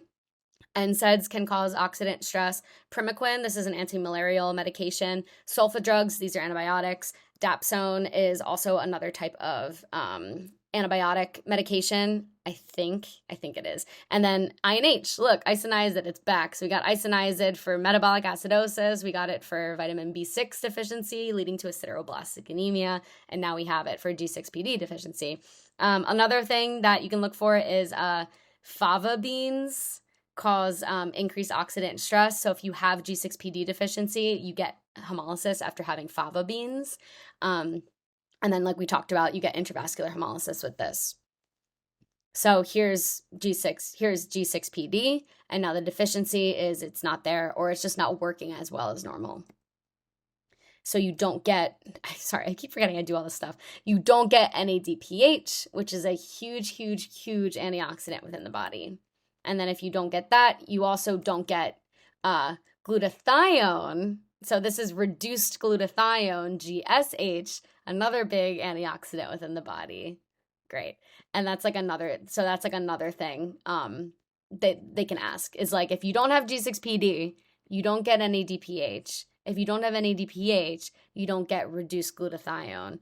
Actually, reduced glutathione, I don't even know if NADPH is that big of an antioxidant, but I think what's important with NADPH is it's like absolutely required to generate reduced glutathione, which is like the biggest antioxidant within the body, which is the GSH form of glutathione. Okay. So what can you look for on a peripheral blood smear? This is, you're going to look for bite cells. So bite cell, and this is in G6PD deficiency. Bite cells it's kind of the same idea as with like the Hal-Jolly bodies, except you don't really see the Hal-Jolly bodies on peripheral blood smear with splenectomy patients that had their spleens out with hereditary spherocytosis. You actually see bite cells on peripheral blood smear. And this is where you have inclusions, and the inclusions are going to be the oxidant stress actually causes the hemoglobin within the red blood cells to precipitate. And then the splenic macrophages is going to pluck those out. And if you're not sure what you can do, like if you're not sure if this is a bite cell, maybe you're thinking like, maybe you're thinking this is like, one of those cells where, one of those cells that got sheared. Remember we talked about the Adams TS13 deficiency. So maybe this is like TTP, it's a schistocyte. You're like, I don't know, it could be a bite cell, could be a schistocyte, I'm not sure. You can do something called a supravital stain. And then the supravital stain, once you do that particular stain, you'll see inclusions. These are called Heinz bodies. So Heinz bodies, this is actually showing you the hemoglobin that's precipitating out. And then this is what the spleen is trying to take chunks. This is the spleen, like the splenic macrophage is taking chunks out of that. And then it looks like this on peripheral blood smear. All right, so your immune hemolytic anemias. So there's basically immune means there's going to be antibodies. So there's going to be antibodies against the red blood cell itself, There's warm hemolytic anemias and there's cold hemolytic anemias. The warm hemolytic anemias are primarily the antibody is IgG. The cold hemolytic anemias, the antibody is IgM. The red blood cell antigens are modified. So the antibodies can be against the red blood cell itself, or it can be like a hapten situation again, kind of like your heparin-induced thrombocytopenia. That can also happen again. And that's kind of what I mentioned here. You can also see this immune thrombocytopenia because like whatever drug you're giving is acting as whatever drug you're giving is acting as a hapten, and then the body's like freaking out. And it's making these autoimmune antibodies against it. But usually your warm antibody-mediated hemolytic anemias are going to be an extravascular presentation. So the spleen is going to remove, you think of these as like antigen antibody complexes, and the spleen's just going to remove the whole red blood cell. And that's where you get an anemia from. So it's not like you're lysing open. I know it's like, oh, it's a hemolytic anemia. They're lysing open, hemolysis, right? But this is extravascular hemolysis. It's removing that complex. So it's just removing that whole red blood cell because there's that antigen antibody complex on it. Versus usually the cold antibodies, your IgMs, this is really causing an intravascular hemolysis. So it's like mycoplasma is actually known for this. And like this is actually in the sketchy for it, is that it causes this cold immune-mediated hemolytic anemia. This is an intravascular hemolysis. It lyses the cell open. It lyses open the red blood cells. And then drug-induced hemolytic anemias, you can see both extravascular and intravascular hemolysis. So kind of an example of this. So drug-induced immune hemolytic anemia, mostly it's associated with beta-lactams. Beta-lactams are this structure. It's highlighted in red. This is a beta-lactam ring. This is basically the backbone of penicillin antibiotics. Pretty much all the penicillin antibiotics have these beta-lactam rings in it. So there's two mechanisms of how the drug causes the red blood cells to either get removed by the spleen or lysed open. The drug can adsorb onto the surface of the red blood cell, or it can adsorb and then the spleen recognizes this as a complex and it removes it. Or it can form an immune complex, so the antibody is going to bind to the drug, and then that complex is going to bind to the red blood cell, and then that gets removed. But a quick diagnosis is absolutely critical because you can stop symptoms entirely if you stop the drug. So here are just like some examples. So here's an example of a drug adsorbing. So here's penicillin. It's going to bind to, so again, like I said, penicillins are like famous for doing this. That's why a lot of people have penicillin allergies, is because like it's like famous for doing this. So it's going to adsorb, and again, for no good reason. It's just like floating around in the blood. It sees a red blood cell. It's like, cool. It's going to stick to it essentially. And then the body's going to make these anti-penicillin antibodies. So the drug links to the red blood cell, patient develops antibodies against it. So now you have antigen antibody complexes. Look what gets activated. Good old complement.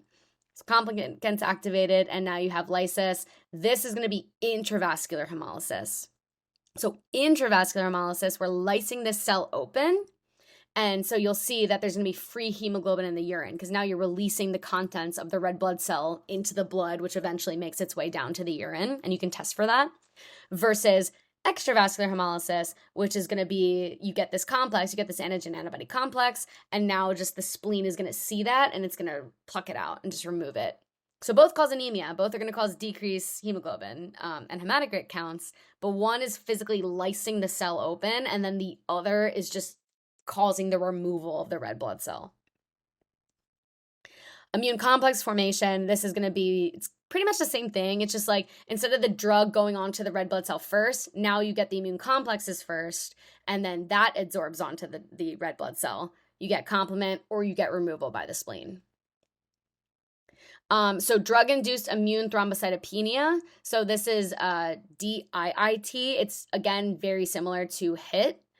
So it actually hits on here. So heparin, so here's heparin-induced thrombocytopenia. That's the one that we had discussed already, where it's acting as a hapten. It's the same thing here. And you can see it's even like with this, it's a hapten-dependent antibody that's causing the destruction of these red blood cells. A lot of the times it's intravascular hemolysis with the drug hapten complex. The drug usually binds to the platelet glycoprotein 2B3A. But yeah. And again, a lot of the times it's your penicillins. It's a lot of the stuff with those beta-lactam in it. So here's an example of drug-induced immune thrombocytopenia. Here's your platelet. It's got 1B on it. It's got 2B3A on it. Here's your penicillin. It can bind to 2B3A, and then you make the antibodies, and then you get destruction. You can get removal from the spleen. That's your extravascular, and then you can get destruction, like lysing open. That's your intravascular hemolysis. All right, next we got sickle cell anemia. So sickle cell anemia, autosomal recessive. Envision what that the pedigree is going to look like. Definitely know this. This will get asked. Like, you will get asked this. I'm just letting you know. This comes up on every exam. What is sickle cell? What's the mutation? The 6th position of the beta chain of hemoglobin. And so it's a point mutation, 6th position of the beta chains of hemoglobin. And what it is you have a glutamic acid being mutated into a valine. Know that, learn that, love that, recite that before bed. And why that's so bad is because glutamic acid is a hydrophilic amino acid. Valine's a hydrophobic amino acid. So it actually changes the whole conformation of what hemoglobin looks like. Boom, hence the sickle. So now you have this abundance of a hydrophobic amino acid. So as it's kind of going around the blood, when it gets to especially deoxygenated environment, so like a lot of the times that's the limbs, and that's why you see with sickle cell anemia, you get like these vaso-occlusive crises, which we'll talk about, in the limbs, because it's losing oxygen, and now we have a hydrophobic amino acid there. It's going to sickle. It doesn't, like, the red blood cells don't know what to do, and they try to like be as efficient as possible, and they sickle. They form like that like sickling shape, that C shape, instead of their nice little, whatever, that's terrible, but instead of their nice little biconcave. So it sickles and then it desickles, and it sickles and it desickles. Again, this is not hereditary spherocytosis. It's not losing membrane and then it changes. The spherocytes don't change back. They lost membrane. That's what they are now. What's weird with sickle cell anemia is these sickle and then unsickle and then sickle and then unsickle. But a lot of the time the sickling is in those environments with lower oxygen, hence the limbs and whatnot. And you get both extravascular hemolysis as well as intravascular hemolysis. So you get splenic removal as well as lysing open of the red blood cells. So here is what the point mutation is. So this is the 6th position on the beta chain of hemoglobin. So you get both. So here's B2A2. And now we have our glutamic acid, and it's going to point mutate into a valine. And here is your hemoglobin S. So, and then once you have, so now it's B2SA2. So it's like hemoglobin A. Hemoglobin S is now made up of this mutated beta chain. Like the 2 beta chains are mutated, and then A2. So this is going to polymerize in deoxygenated environments. And that's kind of what this is showing here. A lot of the times it's triggered by deoxygenation, it's triggered by acidosis, or if you just have sheer numbers, it's statistics, right? If you just have so much hemoglobin S, it's just always going to be around. But a lot of the times it's triggered by deoxygenation or like acidosis. So it triggers hemoglobin S polymerization. So now that hemoglobin is going to turn into that sickle shape.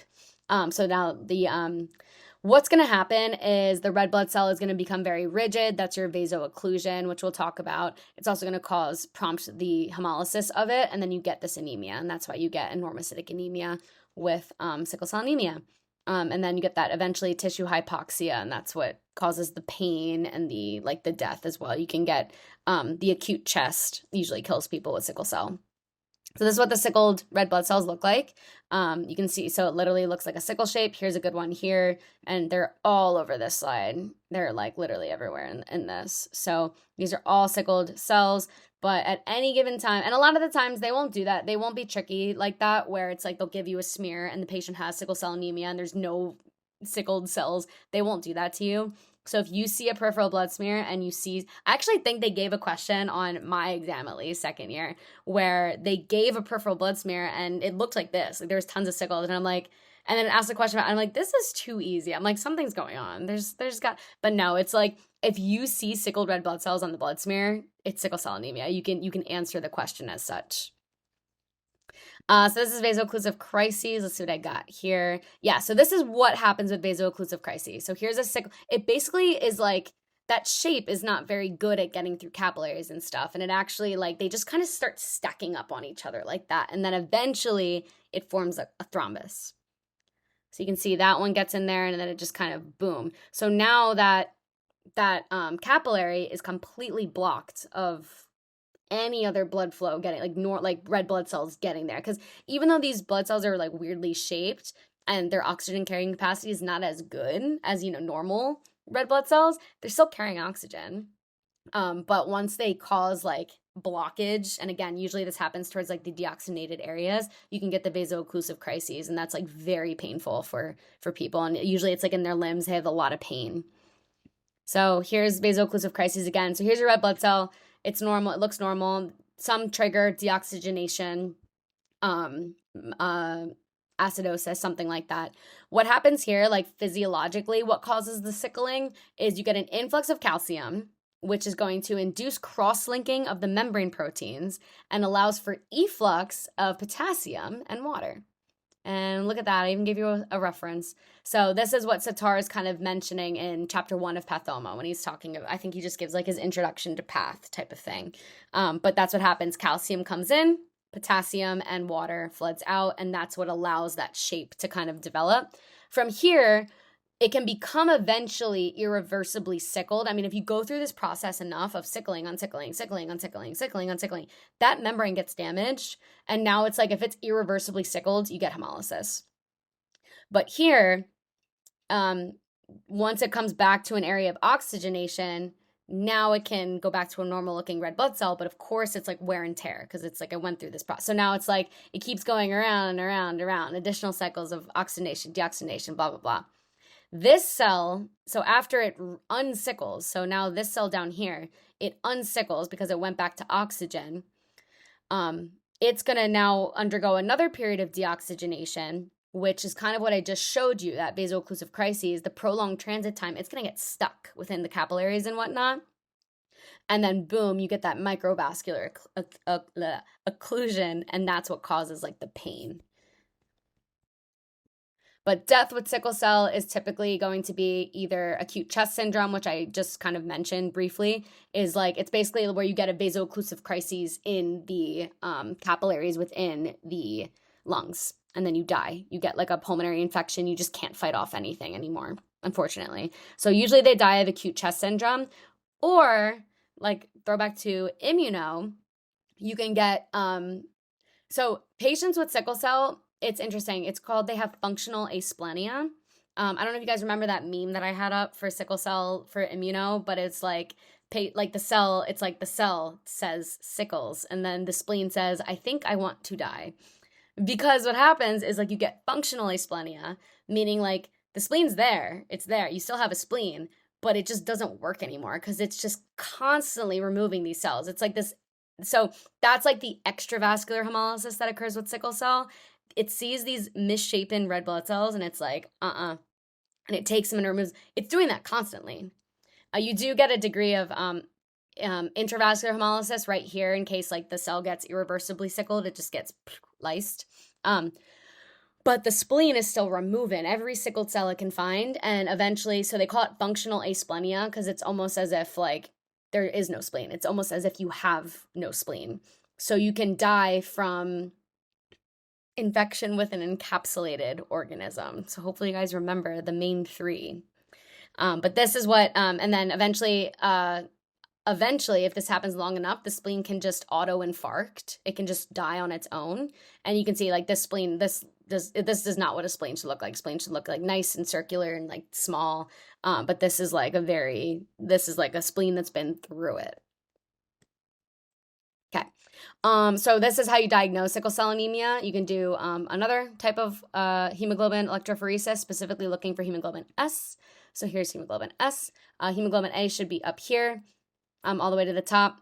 And you can also diagnose sickle cell trait. So sickle cell anemia, like I said, it's autosomal recessive, right? So you have to have both, like the 6th position of both beta chains has to go from a glutamic acid to a valine.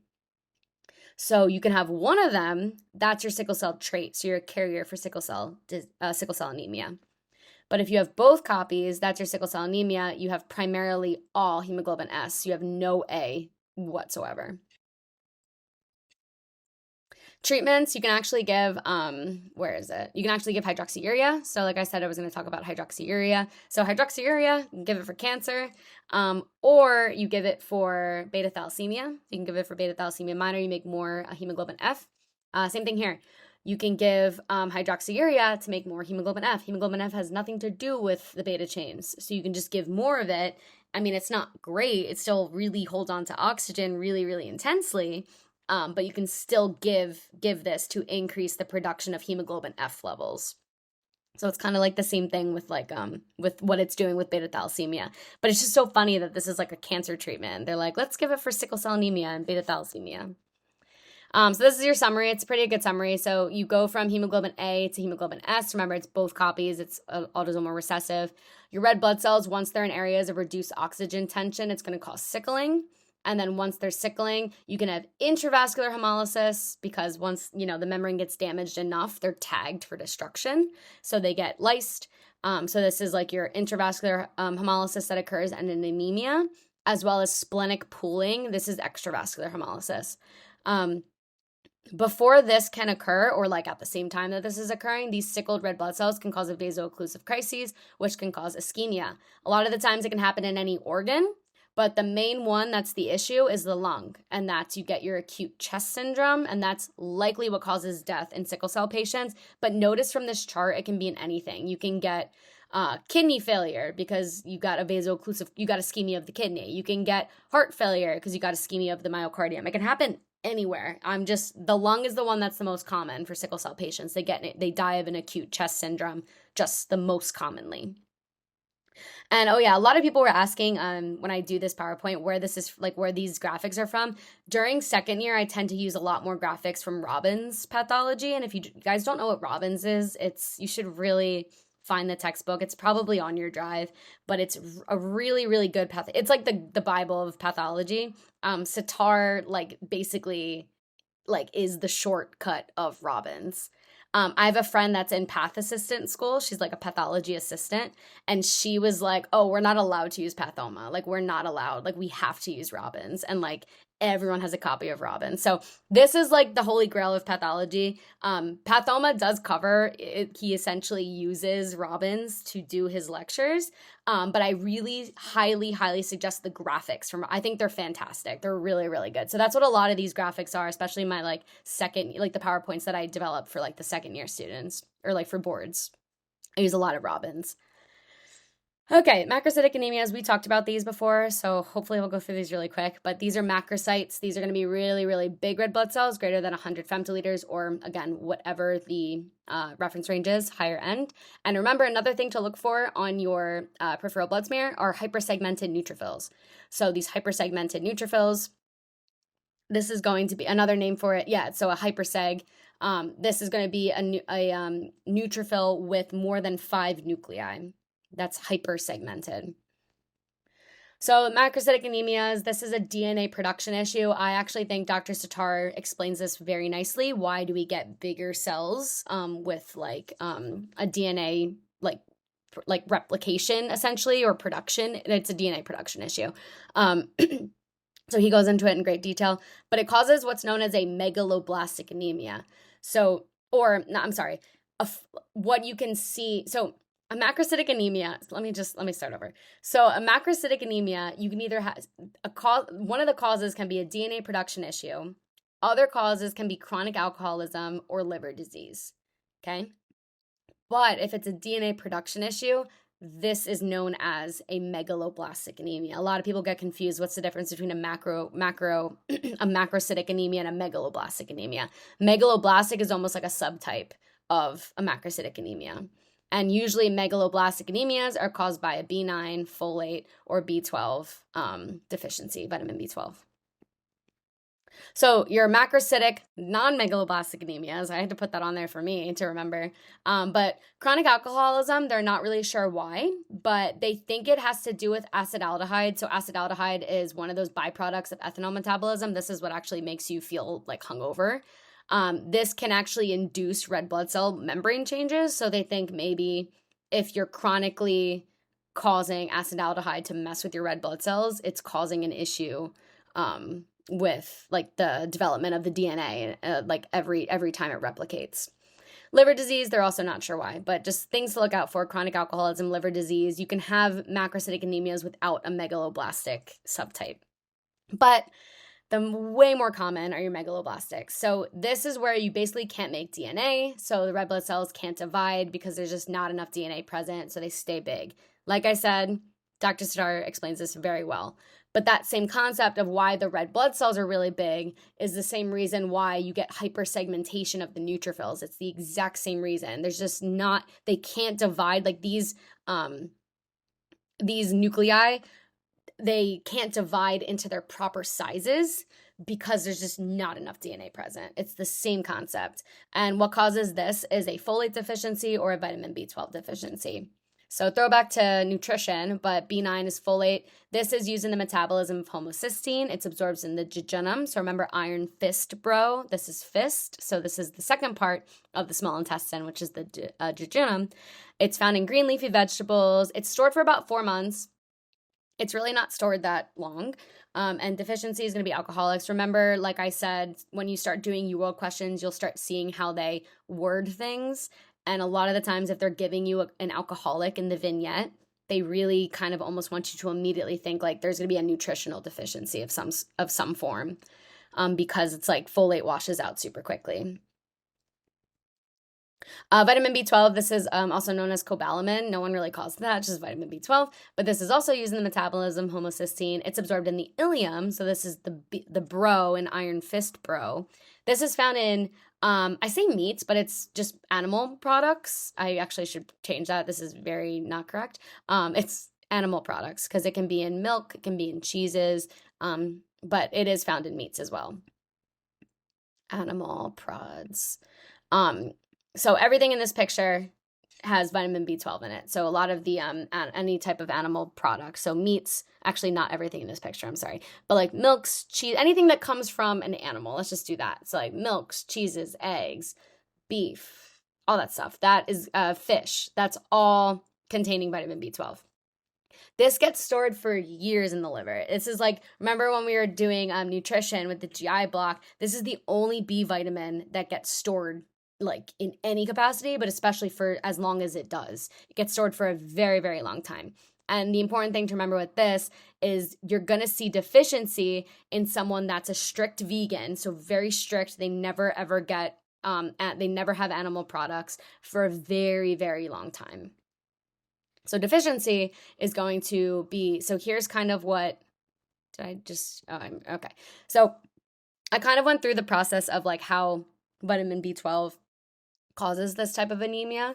So here's your diet. So here's vitamin B12. Let's say that this is like a meat, a piece of steak. So you have vitamin B12. It comes in through your mouth, and then there's this protein called R binder. R binder is going to bring it down. Throw back to GI, right? So it comes in here. So B12 is the blue circle. It comes into the stomach. It starts getting degraded by pepsin released from those parietal cells. From those parietal cells. The parietal cells also release something called intrinsic factor. So intrinsic factor it goes.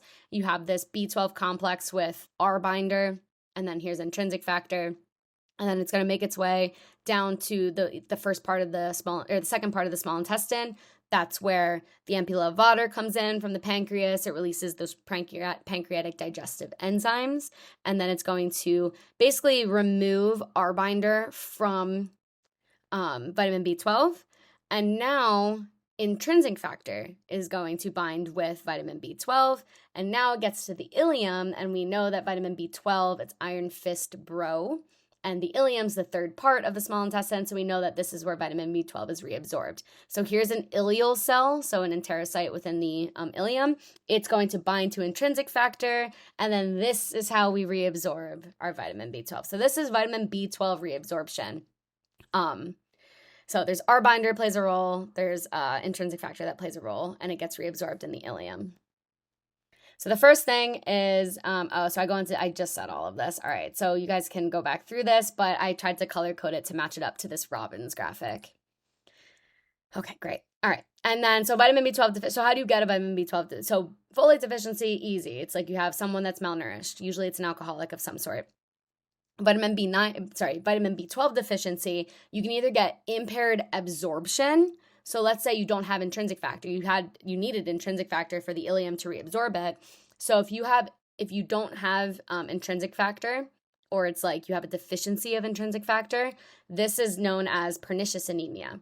So pernicious anemia, you have anti-parietal cell antibodies or anti-intrinsic factor antibodies. So the parietal cells are what's releasing intrinsic factor. So if you block that, you don't get intrinsic factor, or you just have anti-intrinsic factor antibodies. That's called pernicious anemia. You don't get vitamin B12. You can't reabsorb it. It's there, you just can't reabsorb it. Or you had a gastrectomy. You had a removal of some part of the stomach. You're just removing parietal cells. That's statistics again. Sheer volume of removal of parietal cells, you're removing the cells that are making intrinsic factor.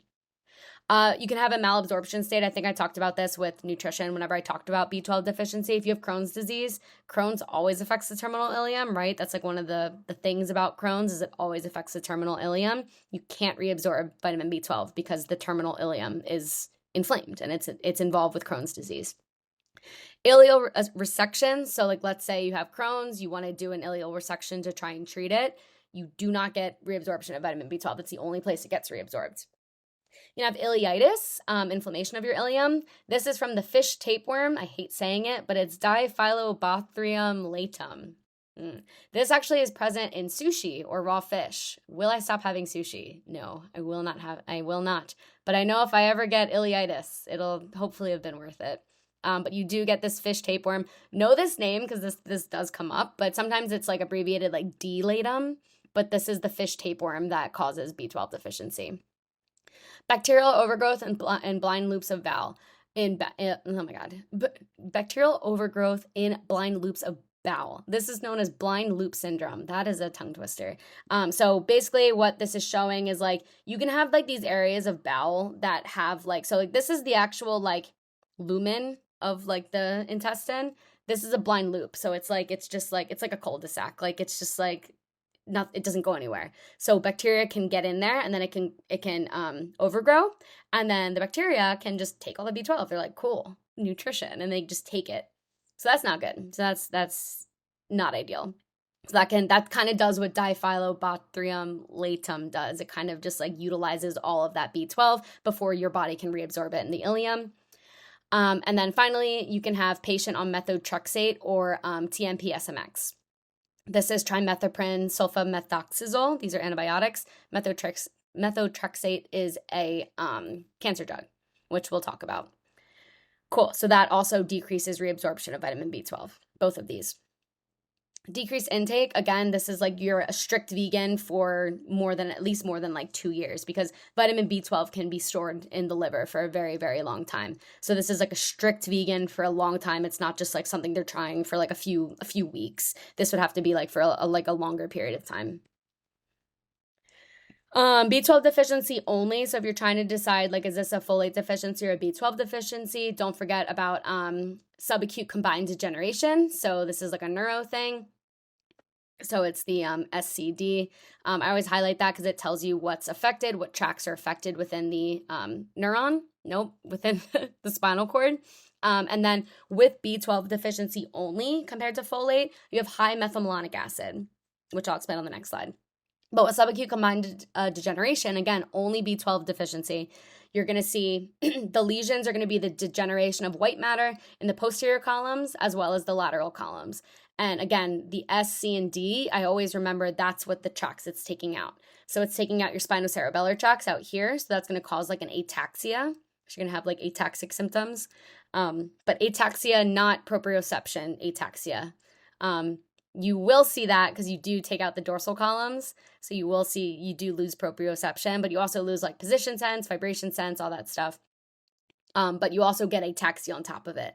And then finally, you get loss of the corticospinal tracts, which you're going to see, which I know I circled this entire thing, but you're going to see like spastic paresis with taking out of the corticospinal tracts. And then with methylmalonic acid, you only see this in B12 deficiency, not B9, but I have this graphic. I've talked about this in one of the biochems, I'm pretty sure. But both B12 and B9 play a role with DNA synthesis, with the production of thymidine, which is the T the T base of, DNA. So what happens is B9 is going to be utilized by dihydrofolic acid and turned into tetrahydrofolic acid. Then we're undergoing the folic acid cycle essentially. And one of the byproducts of the cycle is to make thymidine. That's implicated with thymidine synthase. With DNA synthesis. Another thing that's required for the folic acid cycle is vitamin B12 right here. It's required for these enzymes to work. B12 and not folate is also required for the methionine cycle. This is to make methionine, which is used for various things. It's used for methylation. It's used to make homocysteine. It's used to make cysteine. Cysteine is a component of glutathione, which we know is a good antioxidant. So it does play a role with this cycle as well. But so both B9 and B12, if you have a deficiency in these, you'll get a decreased amount of you'll get an increased amount of homocysteine because it builds up, okay? And again, I think I talked about this before. So both of these are implicated in the production of homocysteine, the production of thymidine, the production of cysteine, and whatnot. B12 only is also implicated in odd chain fatty acid metabolism. So remember, you go through beta oxidation of your even chain fatty acids. If you have odd chain fatty acids, you can't go through beta oxidation. You have to go through this process of odd chain fatty acid metabolism.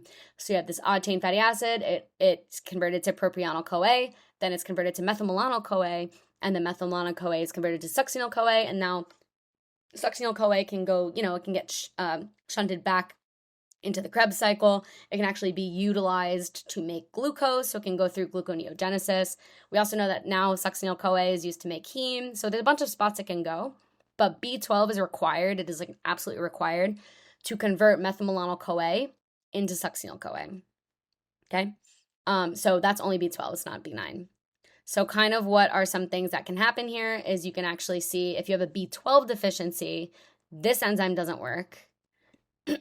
So that enzyme doesn't work. We have a decrease in tetrahydrofolic acid. That means we have a decrease in this methyl tetrahydrofolic acid. We have a decrease in thymidine.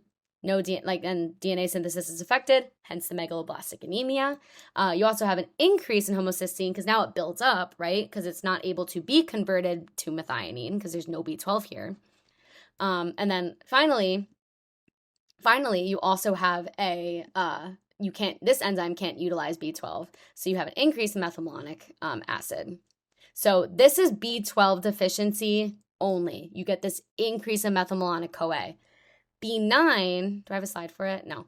B9, it's everything on this side of the screen. So you'll also see with B9, the folate deficiency, you'll have decrease in thymidine, so DNA synthesis will be affected, hence megaloblastic anemia. You'll also have an increase in homocysteine. But only with B12 deficiency do you get an increase in methylmalonic acid. So with both of these deficiencies, you get a megaloblastic anemia. Like I said, that's the DNA synthesis issue part of the last slide. You get very large red blood cells. You get hypersegmented neutrophils. You also get a macrocytic anemia. So your MCV is going to be up. And the homocysteine is going to be up with both of these. This is a hypersegmented neutrophil. It's very easy to kind of spot on blood smear. It just looks kind of strange. The red blood cells are massive. These are very big. I know this one is like almost the same size as the neutrophils. So you're like, whoa. And another kind of key indication that we're undergoing some sort of anemia is here's a polychromatophilic cell right here. So we know that and this one's a little discolored. So we know that there's like an anemia going on here. And then pause this, do it on your own. But we have folate deficiency or B12 deficiency. Folate deficiency, what's the hematocrit? Low, because we have an anemia. How about B12? Also going to be low. Those red blood cells are just not working properly. What's the MCV? Both are going to be increased because we have a macrocytic anemia. Homocysteine levels in folate deficiency, elevated. Homocysteine levels in B12, elevated. Methylmalonic acid levels in folate deficiency, normal. It's not involved at all with odd chain fatty acid synthesis. How about methylmalonic acid and B12 deficiency? Increased. And then finally, with neurologic symptoms, you see neurologic symptoms in folate deficiency? No. How about in B12 deficiency? Yes. You're going to see various things. You're going to see decreased proprioception. You're going to see ataxia. You're just going to see decreased position sense, vibration sense, all of that. You're going to get subacute combined degeneration. You can also do a Schilling test.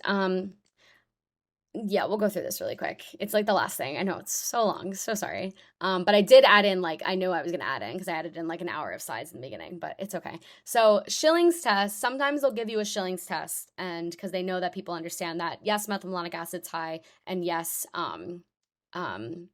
the you get the neurologic symptoms, but sometimes they want to know what's the cause of the B12 deficiency. So all a Schilling's test is, I'm so sorry, I use like a weird looking guy.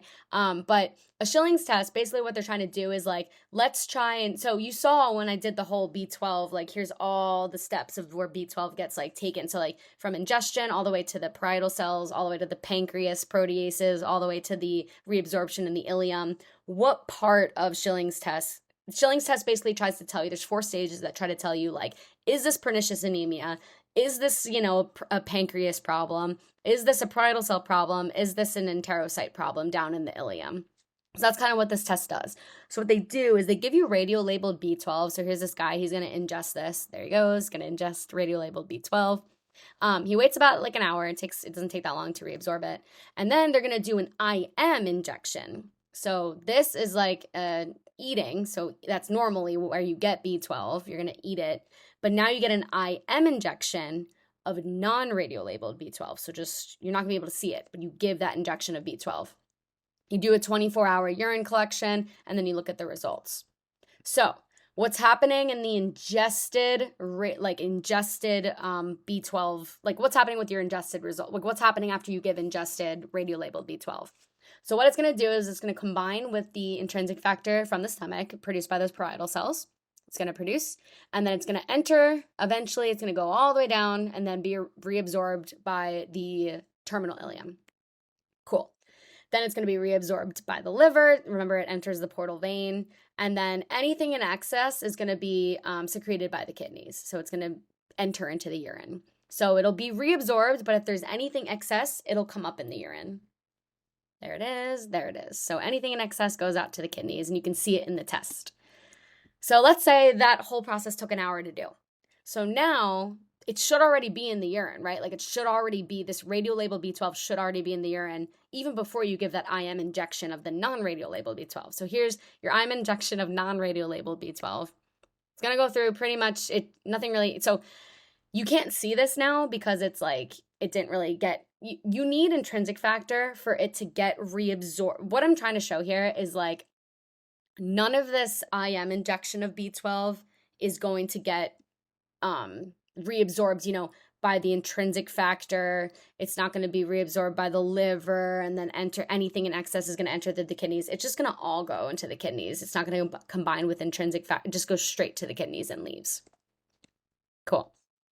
So normal test is at least 10% of radio-labeled B12 is present in the urine within the first 24 hours. An abnormal test is less than 10% of radio-labeled B12 is present in the urine within the first 24 hours. And again, the reason why is like, let's say that you don't have intrinsic factor or whatever. If you ingest radio-labeled B12, it's not going to end up in the urine because there's no intrinsic factor here.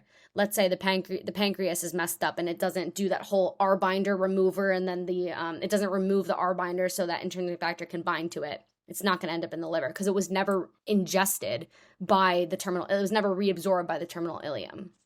Okay, so that's the idea here, is like you want to see at least 10% of radio-labeled B12 ending up in the urine. That means it was reabsorbed by the ileum, and it did enter the liver, and then it did leave through the kidneys. So let's say you did not see 10%. You had like 2%. You're like, oh no. So they're like, okay, let's start ruling things out. So what they do, so now they'll do stage 2. They'll just give this radio-labeled B12 intrinsic factor. You see where this is going, right? So now it's the same process. They inject it. They do that thing, they wait the hour, then they do the IM injection, 24-hour collection, results. So now if it corrects the problem, that means you're missing intrinsic factor. That means that you have pernicious anemia. If still the problem's not fixed, you're like, oh, the problem wasn't intrinsic factor. So let's see what else it could be. Maybe it's malabsorption. Maybe this is like a terminal ileum thing. Maybe this is a pancreatic protease thing. So that's stage 3. Oh my gosh. So now you're going to give antibiotics. And the idea with giving antibiotics is let's basically rule out any of those causes of like the ileitis, the diphyllobothrium lathum thing. Like let's try to rule those things out. So you give it with antibiotics, you go through this whole process. And now you can do, now if it fixes it, you're like, cool. I probably had bacterial overgrowth. I probably had that blind loop syndrome, or maybe I had the the tapeworm thing.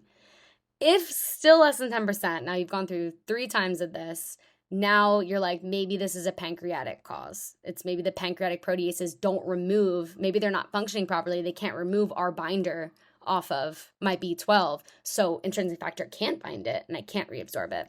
So what you do is you give the radiolabeled B12, and instead of giving intrinsic factor, instead of giving antibiotics, now you're giving pancreatic enzymes, seeing if you can correct the issue. Same thing, you do the injection, boom. And now, hopefully, it fixes it, and now you have at least 10% present in the urine within the first 24 hours. If that's the case, then you have some sort of issue where the pancreas is not producing pancreatic enzymes appropriately. So usually that's like a chronic pancreatitis situation. So how do you fix this? You treat the cause. So whatever you found with your Schilling's test results, it could be pernicious anemia. You just have to supplement with intrinsic factor. It could be that fish tapeworm infestation or the blind loop syndrome. You give antibiotics. Chronic pancreatitis, you give pancreatic enzymes. And then this is usually when you do a Schilling's test, it's mostly due to pernicious anemia. So usually it's due to that. And the treatment for that is you just give IM injections of B12 monthly. So this is what an IM injection of B12 looks like. It's cyanocobalamin, and you just give it right into the muscle. I have people that come to my allergist when I get my allergy shots. They're there for their like monthly B12 injection. Usually it's like elderly people that can't really absorb B12 that well. But if you have any of those other causes, like let's say you have Crohn's, and you just don't have an ileum anymore, maybe because you got it resected, you can get B12 injections. And people always ask, why do you do that IM injection? Like, why do we even do this IM injection of non-radiolabeled B12? Because we don't even want the patient to go 24 hours without having vitamin B12. Like, we're just like, this doesn't change the test at all. This is not going to change the results of the radio. We can only see the radiolabeled B12. So that's all we're interested in. We don't see this. We just want to make sure that they stay healthy during this process of trying to figure out what's going on with this patient. So if they are B12 deficient, that's what's causing their symptoms, we kind of want to correct it if we can. So it's kind of like we're trying to figure out the cause but we're also just trying to give them like B12, being like, here, we don't want to like ruin, like we don't want you to get subacute combined degeneration on us while we're just trying to figure out what's going on with like the cause of your B12 deficiency. But that's a Schilling's test. They do actually put that on there sometimes. No one does it anymore. It's like not a thing anymore, but people will do it just to kind of like see if you understand that process of how B12 is like reabsorbs, like the R binder, the intrinsic factor and whatnot. Okay, we finished. We did it. Okay. I apologize for this being so long today. I did add that 1 hour in the beginning, but I hope it was helpful. I hope it's going to help you and like not confuse you when you do UWorld questions and are confused why some anemias have elevated reticulocytes and elevated red blood cell counts, even though it's an anemia, but some don't. Hopefully that was helpful. But all right. Thanks for watching. Let me know if you guys have any questions, especially when you're doing the questions. All right. Bye, everyone.